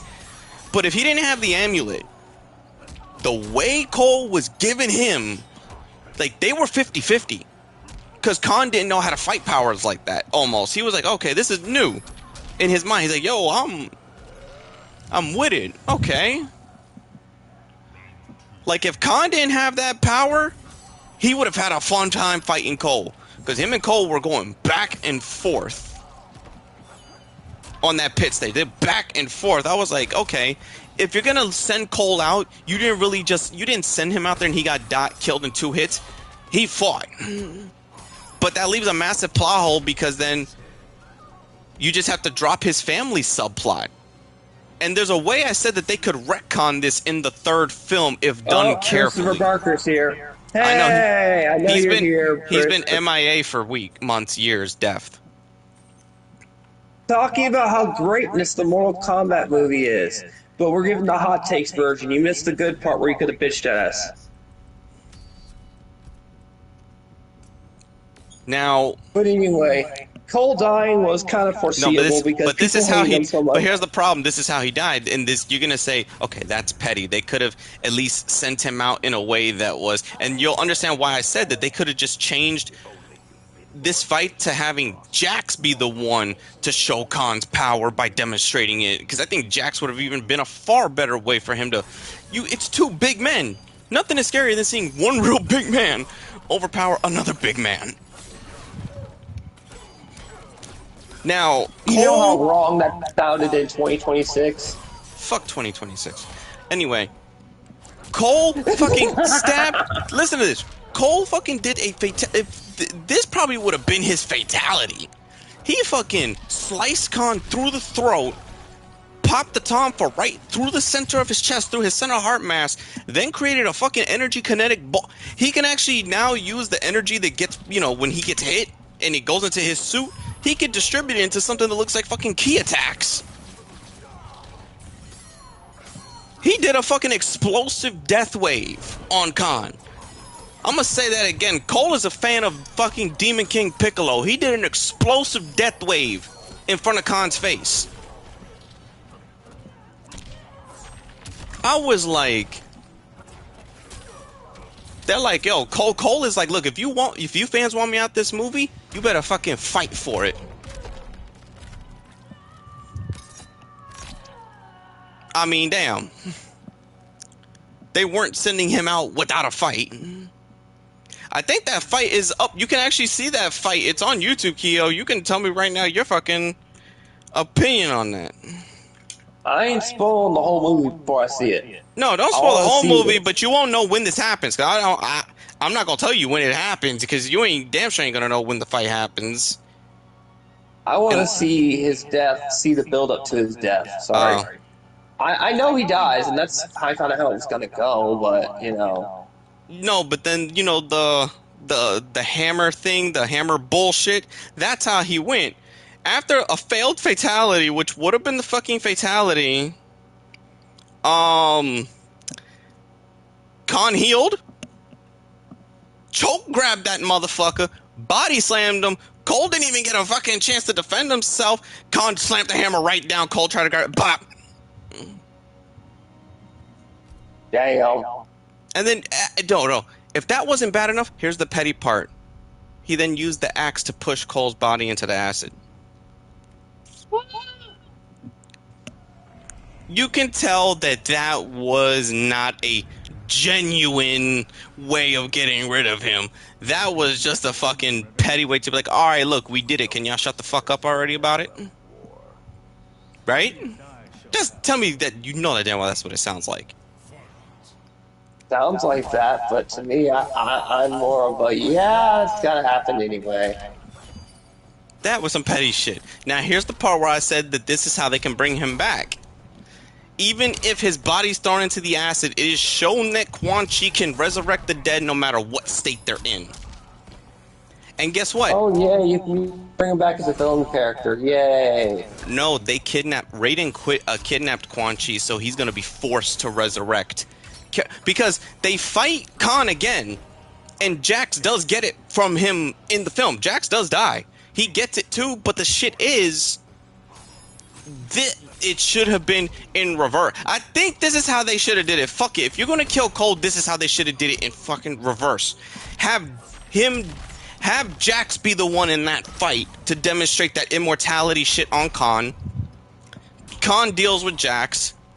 Liu Kang and Cole go to the throne room to get the fucking double showdown with Khan, and then Cole gives his life to let Liu Kang get away. That would have been more fitting what he would have done, because Khan was too distracted to even try to finish Jax off fully. He killed him, but he didn't like desecrate the body. He just left it there. So Cole's body could have just been left in a much better condition as well. And he would have given more of a performance against Khan, because he would have been in an open area, because the throne room was huge. The fucking Deadpool pit, Jesus Christ, it was even smaller than I thought. I mean, if two people even fucking move wrong, you going down. But Jesus. Here's another thing that's a hot take. Do you know which version of Quan Chi they went with? Oh, the reboots? No. I'm his design, to 10, 11, and 1. No. His design is... No, he's got the Quan Chi design. The original design. He's got the fucking red, like all the symbols, the colors, everything is in the right place. The only thing that's unique is, you know, in the games it was red tattoos that he had? Or red symbols painted? No. It's like some Cenobite shit. That's his skin. Like, that's peeled skin to the muscle. The red and all that is his muscle. And I was like, I was like, holy shit. What okay. version of the character did they go with? Mortal Kombat Defenders of the Realm. Was that a beat 'em up game? No, the cartoon. Ooh. Where that was the first time he was ever introduced, and what was he there for? To get his ass beat. That's all Quan Chi was good for in this movie, besides resurrecting people, getting bothered by fucking Kane. Now, don't get me wrong, when him and Shang Tsung had their deadly alliance moment, I mean, Quan Chi only went to attack Sonya because she's a woman. After that, yeah, he got bitched out. Oh, when fucking Raiden got his powers back. This is another one. This is another good one. Raiden got his fucking powers back. Listen to this. He Superman flew into Shang Tsung. I'm only pissed at one thing.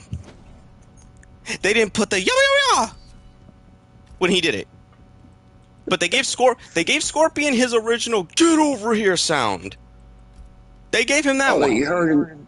That you heard in MK. The video game one in general. The original 1998. Yeah, you hear that one. Was Reptile in this movie? No. Damn. They're saving the Green Power Ranger for later. They're probably saving all the crazy realm shit for the third one, because that's where there's gonna be, now that there's no tournament. Because I said this too. In the structure of the video games, it only makes sense that 2 tournaments barely make sense. And notice how after that there hasn't been a tournament in Mortal Kombat since the fucking reboot from the PS3. The kicker is, in a movie, you only need 1 tournament, because doing 2 tournaments would feel redundant in a movie format. So in the third one, they can go straight. Now, here's the kicker. I know I'm about to pull another like we did with fucking Sub-Zero. Because don't you remember, doesn't Khan have a body double? No. In Deadly Alliance, yeah, he does. Oh, that's the game I kind of skipped because it pissed me the fuck off when Liu Kang died. That's the only one I kind of skipped on. But what I'm saying is, me and my brother skipped Deadly Alliance. yeah. We saw this. A friend of ours bought it. We saw that trailer and we go, nope, because we liked beating Luke. We liked Liu Kang. Let's put it this way. I played Deception. Was like, oh, okay, this is good. Armageddon. Me and my brother wouldn't stop beating each other up. Mm-hmm. My brother's like, I got the bicycle get to kick your ass. So I'm sorry, everyone. When it comes to Deadly Alliance, it's over my head. Now, but isn't that in the collection? No, not yet. There's been updates making like more space for spots, so I think they'll add the 3D games later because there's been a lot of updates that are like expanding space into the fucking collection thing. So I hope so. If they do, make it a DLC. Here's another hot take. Who are the only 3 people, even if like, we'll use the video game's logic. At the time of Mortal Kombat 2 in the Coliseum tournament, who are the only 3 people, this is Liu Kang included, so we can say Liu Kang, who would be the only other 2 people, if not Liu Kang, who could compete and defeat Shao Kahn in a tournament, in a final round? Who are the only other 2 people that make sense? Johnny Cage? No, Kung Lao, no. Hell no. My bad. I'm literally grasping at straws in my memory, man. Kitana and Raiden. Oh yeah, I forgot. So in this one, I remember Kitana as being the love interest, not the fighter. Now, okay. Now here's the thing. This is what's gonna confuse me, because I hope they're setting up for something. Because it's clear they're setting up Liu Kang and Shang Tsung for some kind of fucking massive confrontation. Liu Kang gives Shao Kahn the beats the fuck out of him. Look, but then he pulls everyone, some. We all know what will happen in Mortal Kombat 3. We want a strong, powerful Wyman, so it's gonna be Kitana that beats Shang Tsung. I mean, Shang Tsung, Shao Kahn. Well, the kicker is, well, here's the kicker. Everybody in the fandom, that's one of the only things they liked about the rebooted stuff is that, by right, Kitana should defeat Shao Kahn because she has more of a fucking motive to do it than Liu Kang. I'm just saying. When you really look at it, fun of the message. I got you. No, I got you. Obviously, yeah, of course. But I'm saying is when you really look at the structure of the games. You know, how many times have we heard, I hate strong female characters.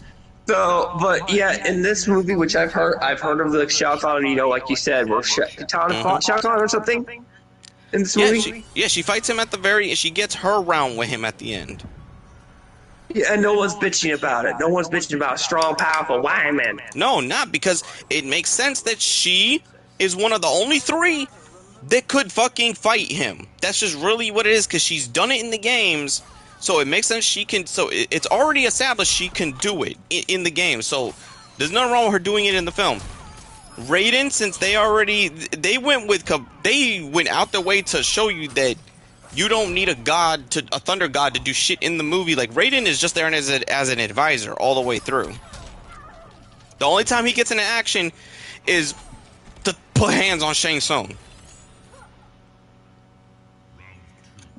That's the only thing he does is put hands on Shang Tsung. You know what's fine with that, because that means if you have an overpowered character doing everything, it's gonna make things fucking.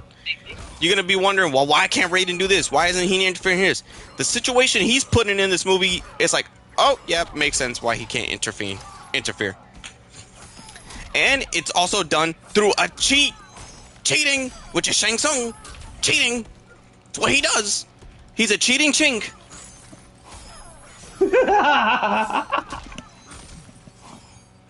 I'm laughing because that's true, not because you're being whatever. I'm laughing because he always cheats in every iteration of any game. Yes, I beat you exactly. in MK1. Sorry, I'm going through a portal to go back to my master.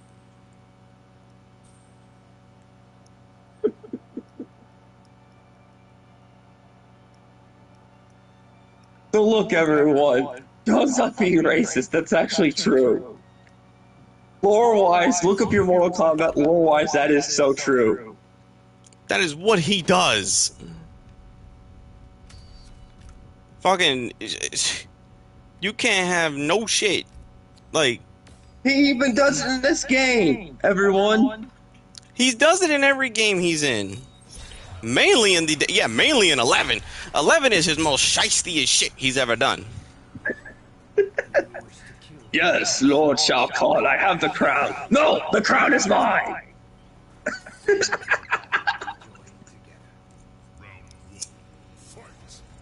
I'm gonna have you do all the dirty work of the fighting, and at the last minute, I'm gonna take the Corona crown, or whatever you call it. Now, I want you to laugh at this.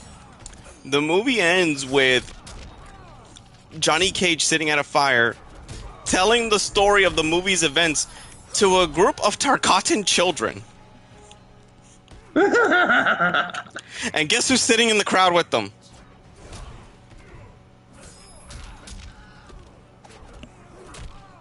Any hints? Baraka. Is it an older Johnny Cage or the current Johnny Cage? Baraka is sitting with the children because he is fascinated. Because the way Johnny Cage explains the story and explains his presence in movies, he tells the movies as if they were real events, fascinating the Tarkatan children and Baraka.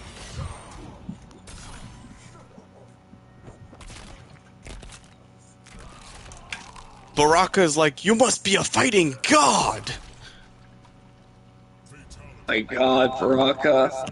Don't fall for the arrogance of young Johnny Cage. No, this is not young Johnny Cage. This is a Johnny Cage that's been through all his life experiences. Oh, so the Johnny Cage telling the story is much older than the one that we saw in the movie. No. Listen, this is what I'm saying. In the scene in the movie where Baraka and Johnny Cage fight, this is the...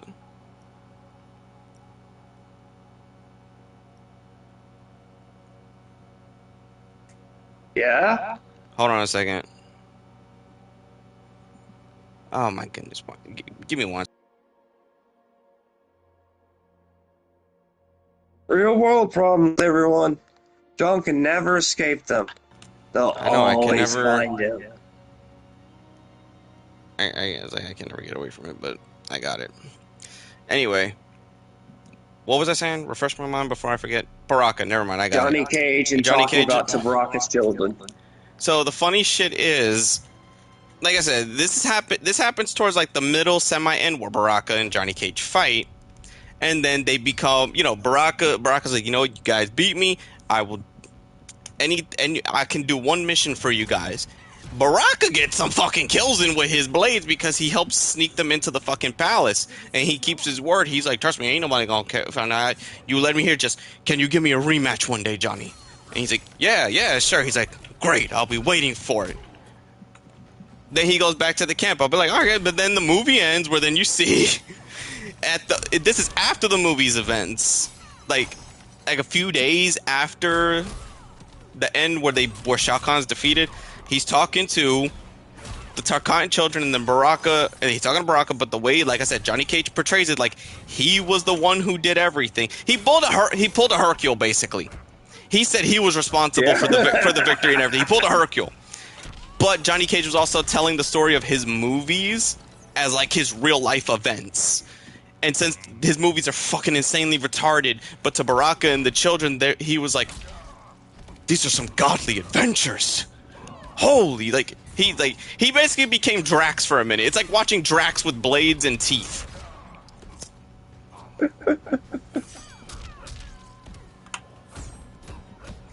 It's basically when you lean into the humorous aspects of the villains, like they did with Kano. Baraka works. Like, Baraka still has that I will fucking kill you. Like, I will do that. But he only kills you if you're weak or if you pose a threat.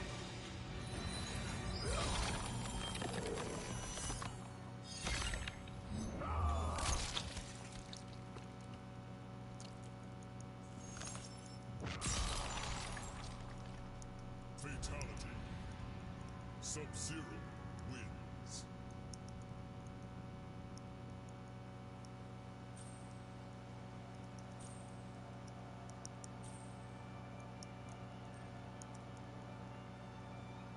Damn it. There we go. Okay. But for the invasion movie, I got the feeling if fucking Shinnok's coming, it would be kind of fucked up if he uses if he enslaves the Tarkatans and makes them invade, and then that would have to put Johnny at odds with Baraka. That could be a way of doing it. They just gotta. I'm just so confused. Okay, with one thing, does Liu Kang really need to be the hero if he has the most wildest, outlandish shit in all of Mortal Kombat? Would any of his shit make sense if we followed if he was the one we followed through a bunch of movies? Would you be able to even justify how he could turn into a god at the end of a series? Depends on how it's done, but then again, I don't really want a full repetition all the way up to MK11 and the MK1. movie, I was saying it earlier, and you could tell me if this makes sense. I got the feeling they're setting up him to replace Raiden, and that Raiden will either ascend or be defeated, but he would more than likely pass. He would pass being, no matter what universe, I think he would pass down being Earthrealm's defender or God or Watcher to Liu Kang, which I think is what they're doing because Liu Kang pulled, I swear, for it was 2-3 seconds. He pulled some Fire God Liu Kang shit for 2-3 seconds. And I know some Fire God shit when I see it. Because, A, where the fuck did he go? B, okay, everybody, he fought Shao Kahn. Shao Kahn stabbed the shit out of him with that hammer. And he didn't die. He turned into a massive flame aura and bounced. By hearing that, what do you feel, Kyo? You're like, wait, what? He didn't defeat Shao I'm Kahn. playing a game where I'm just leveling up my weapon as we're talking. But I'm saying it's what he did in the movie, it's he didn't die to Shao Kahn. He took a massive stab to the chest, and then he turned into a fire aura and vanished. In terms of what Liu Kang can do and anything you know from Mortal Kombat, does that sound like some sort of plausibility that he could do something like that? In the old Mortal Kombat's, no. In the newer ones, in the new modern era, yes. Well, okay. I'm talking about a Liu Kang. We're looking at, at least in the movie universe. I know what you mean by the video game ones. I'm talking about we have to take it. This is tournament Liu Kang, so this is early Liu Kang. Him doing some shit like that. They're not afraid to introduce gimmicks from gimmicks. True, you're right. Already. Because I'm they already introduced the summoning of Scorpion with the knife gimmick. That with the dag with the kunai in the first movie. Yeah, so they're not afraid to. Did they retcon that? No. Because I hope they didn't. That was really awesome. No, because they used an Well, no, because Scorpion can now move freely at will. He chooses to stay in the net. Huh? That was just a cool little gimmick entryway for him to come in the movie. Speaking of which, you called it with the NetherRealm, with what Scorpion did after he defeated Sub-Zero. Oh, Sub-Zero turned into Noob Saibot? No, it's not just that. Remember how thinking that he succeeded, he would be in some form of Elysium in hell, it would be a portion of hell that's in Elysium, like a heaven. Yeah. That's what it was until he found out that Bihan came back and then he had to turn back into Scorpion. So Bihan coming back fucked up Hanzo's Elysium. Oh, he bet he was pissed. When Kano said it, especially because Kano said it so casually, he's like, oh yeah. I mean, come on, man, you ain't gonna help us. We need a guide. Raiden said you could take it. He's like, I'm not disrupting my peace for this shit and whatever. And he's like, well yeah, you know that fucker, that fucker ice fellow Bihan? Yeah, that ice fucker. He's out there causing some shit. And then Hanzo's like, huh? What?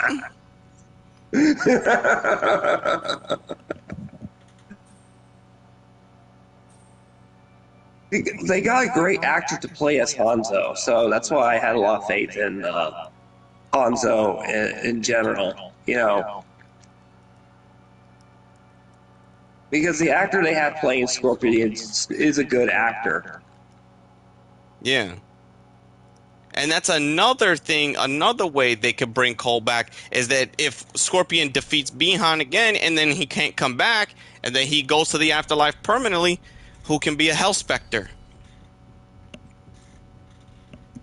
Because There are technically multiple ways in he could still be, lore yeah, he you could can still, bring him back. Cole could become a Hell Spectre. He could replace Scorpion. But I think the way he died after that, Cole died a very violent way. It would make sense if he became a Hell Spectre through violence. I mean,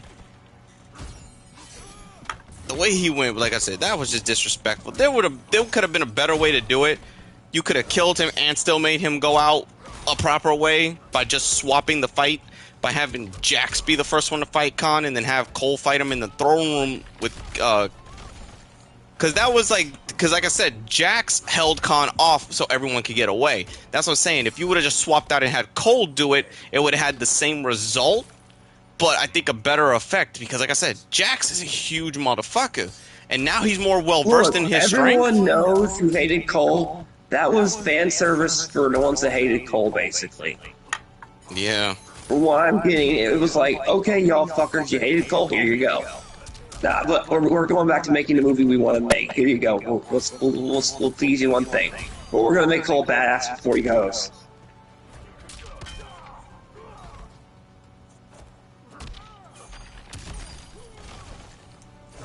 That's honestly what it feels like. It's like, we want to make Cole a badass, we're going to make him a badass, and then we're going to kill him. We'll send him out, because we wanted to make him a badass in the beginning. Yeah, I mean, his character should have went out, like I said, went out better. It would have had the same. It would have had the same effect if it, like I said, even if the roles were reversed, it would have had the same effect. People would have still been happy. Like, are people bitching about how he died? No, they're happy how he died, but it's not out of genuine. They really wanted him gone. It was just like, that's what you get, fucker type. Like, it was just like more malicious. It's. The director did it for them, and they're happy about it, but they displayed their hatred of him in just a malicious way, and not of, oh, you just don't appeal to me type thing. And it's like, damn, like he didn't do anything to deserve anything that bad of a treatment that he got. You know, we need to do a look back on Welcome Back to Raccoon City after I send you that reviewer's review of it. Mm-hmm. It's like 30 minutes, and I gotta rewatch that because, like I said, if there are two toxic communities that cannot get their wish on how they want a movie portrayed, it's freaking Mortal Kombat fans and freaking Resident Evil fans. Yep. See, because for some reason, all Resident Evil movies can't. The only field have to be the Mila movies. Even Mortal Kombat struggles with their animated movies. Resident Evil consistently has their Resident Evil movies. That's the shit. Because I liked Scorpion's Revenge. I'm indifferent to Battle of the Realms. I just, sit back and enjoy it for what it is. And then there's that... I didn't really like the Johnny Cage animated movie. And then the What If Snowbound film... okay, that's like a universe where Kano defeats Kronika and the universe is reshaped by Kano. But the newer movies, it was so funny. Because I remember there was a comment on the other movie we made where if people look at the Mortal Kombat movie universe as another one of the universes that was attempted by Kronika, then you can accept the differences and changes. Elements are the same. Things feel different, but the elements are still the same. Do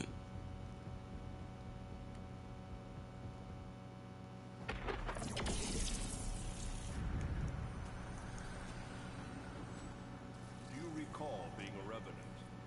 I recall. Look, I want to sound biased, but I want in the next film or if it's to be the cap off of the trilogy, Mm-hmm. I want the Shang Tsung fight to do what they did in MK11. Oh, basically Some over the have. top. But I mean, yeah, like I said, it's like they're setting up something between Shang Tsung and Liu Kang because Okay. they have to resolve that issue. And I'm pretty sure it's got to be something. I see. This is the way I can see it happening. I see fucking Shang Tsung sucking up to Shinnok, and Shinnok having both the Deadly Alliance in his service, doing things in his stead. You know, until they decide to, like, maybe we can overtake. Well, no, fucking Quan Chi is devoted to Shinnok until Shinnok is defeated, but he always tries to bring Shinnok back. So you can't. I don't see him betraying him. I just see him. I see Quan Chi and Shang Tsung having an issue if that was to occur, but I see Shang Tsung doing something to either one of them to gain power so he could try to fight Liu Kang at some kind of level.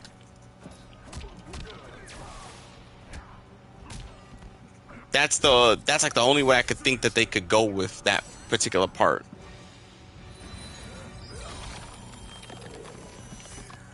I mean, do you think they should go with a full? Okay, this is the last subject of the video, and this is what the possibility of they could do. Because remember, what's Mortal Kombat 3 in the game is based on? Invasion. Shao Kahn is dead here, so we have to accept the fact that it's not going to be it's not going to be an outworld invasion. What if Earthrealm is invaded by the Netherrealm,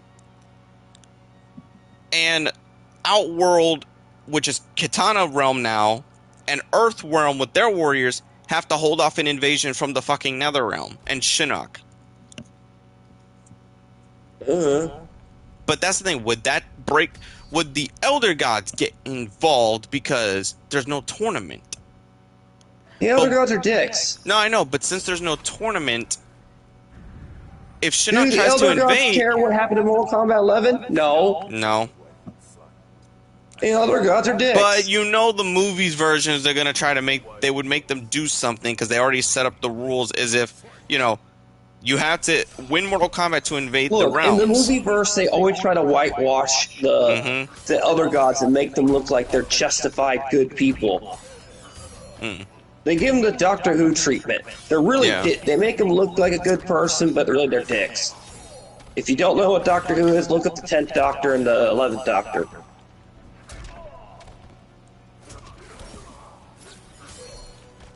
Yeah, like the whole plot line that they could do for 3 is like, and that's what would break it up, because we have already had, you called the first movie, which is what we agreed with. I was even referencing it before you got here. The first movie is a gathering the troops film for the tournament. The second movie is the tournament with obviously fucking machinations going on in the background. Then the third... What I said was, I remember saying, I called the movie, they played it safe by making it a setup piece. They didn't do the big invasions or anything like that in the first movie. It was like a gathering of the troops. It was a setup movie because they didn't know if they'd get the money to make a second one. They basically pulled the Resident Evil 1 Mila thing. Yes, I said it. Resident Evil 1, if you look at it in a vacuum, was a setup piece and to see if Resident Evil was popular enough to make movies out of. If it had enough following. Then they did the whole Mila thing, which we ain't gonna go into that argument. I'm just saying, the first movie was to see if they could make money off it.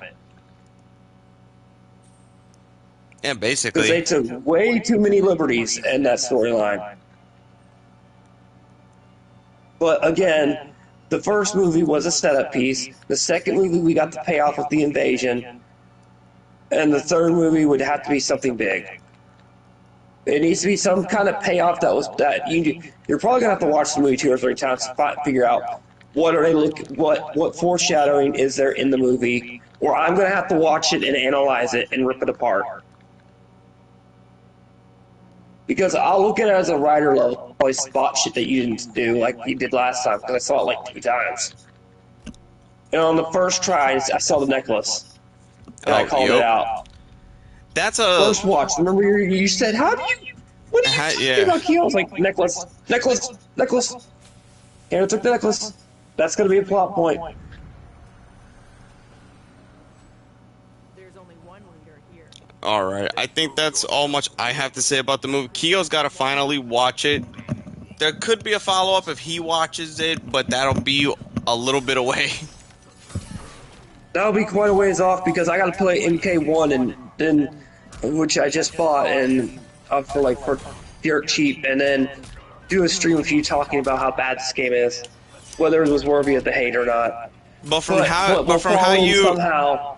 but from how what But you've somehow heard about the next movie we'll look at, everyone, because I'm gonna send John a review of Welcome to Raccoon City, and I'm gonna rewatch that as I'm playing the game, and I'm gonna see was it worthy of the hate, and did it, with the new Resident Evil movie coming out, we need to revisit it. would you like the Mila movies more?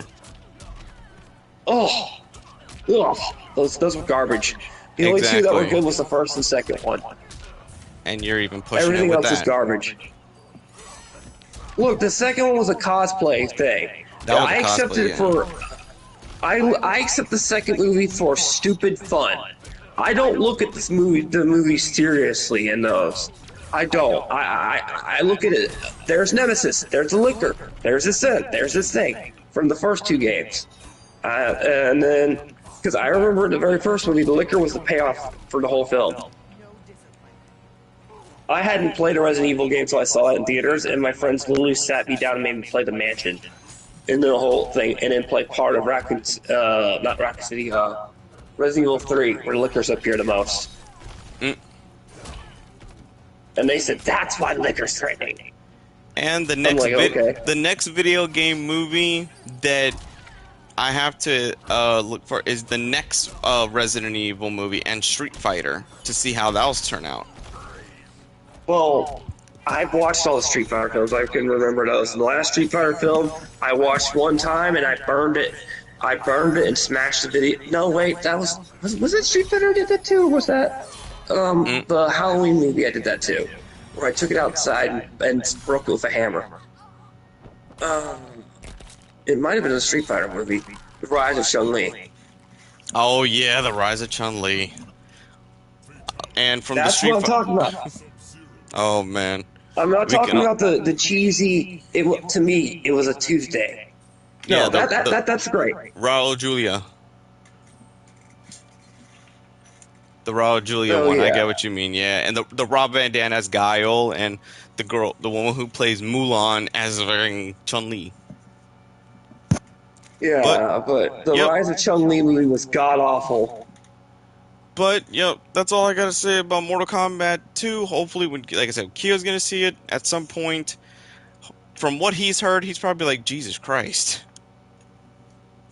There's too much lore that I'm hearing right now. You're but the gonna next be, here's the movie thing, review- you're gonna be in from, it's, like I said, since it's the tournament, from start to finish, it's ass whoopings. That's it. Just ass whoopings, story The next segment time in we between, revisit ass this- whooping. What'd you say? What if the MK1 was worthy of being shut down and hated? Ah, yeah, so yep, that'll be definitely, I might go over that one. The only thing you're gonna get enjoyment out of is if you play invasion mode. That's what I said. I gotta find out if it's worthy of the hate. Mm-hmm. I So- don't like MK11's story. I love the stuff that they have in there, like the customization and shit, and playing you and stuff like that. So yeah, it's MK1's a good fighting game. 11, not 11. I mean, MK1, MK11's a good fighting game for all the customization and stuff you can do in the game. Yeah, the story may not be the most coherent because Look, the it's only out of part of the it's, story it's I fucking like wild. is the only good part of the story is the aftermath thing, because the vanilla story is crap. Aftermath, when we got the Shang Tsung. that actor, the Shang Tsung actor from the movies, and you got the movie costumes, that was awesome.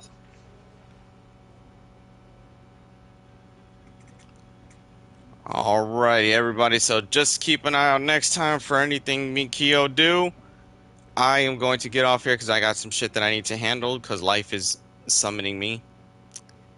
to hell.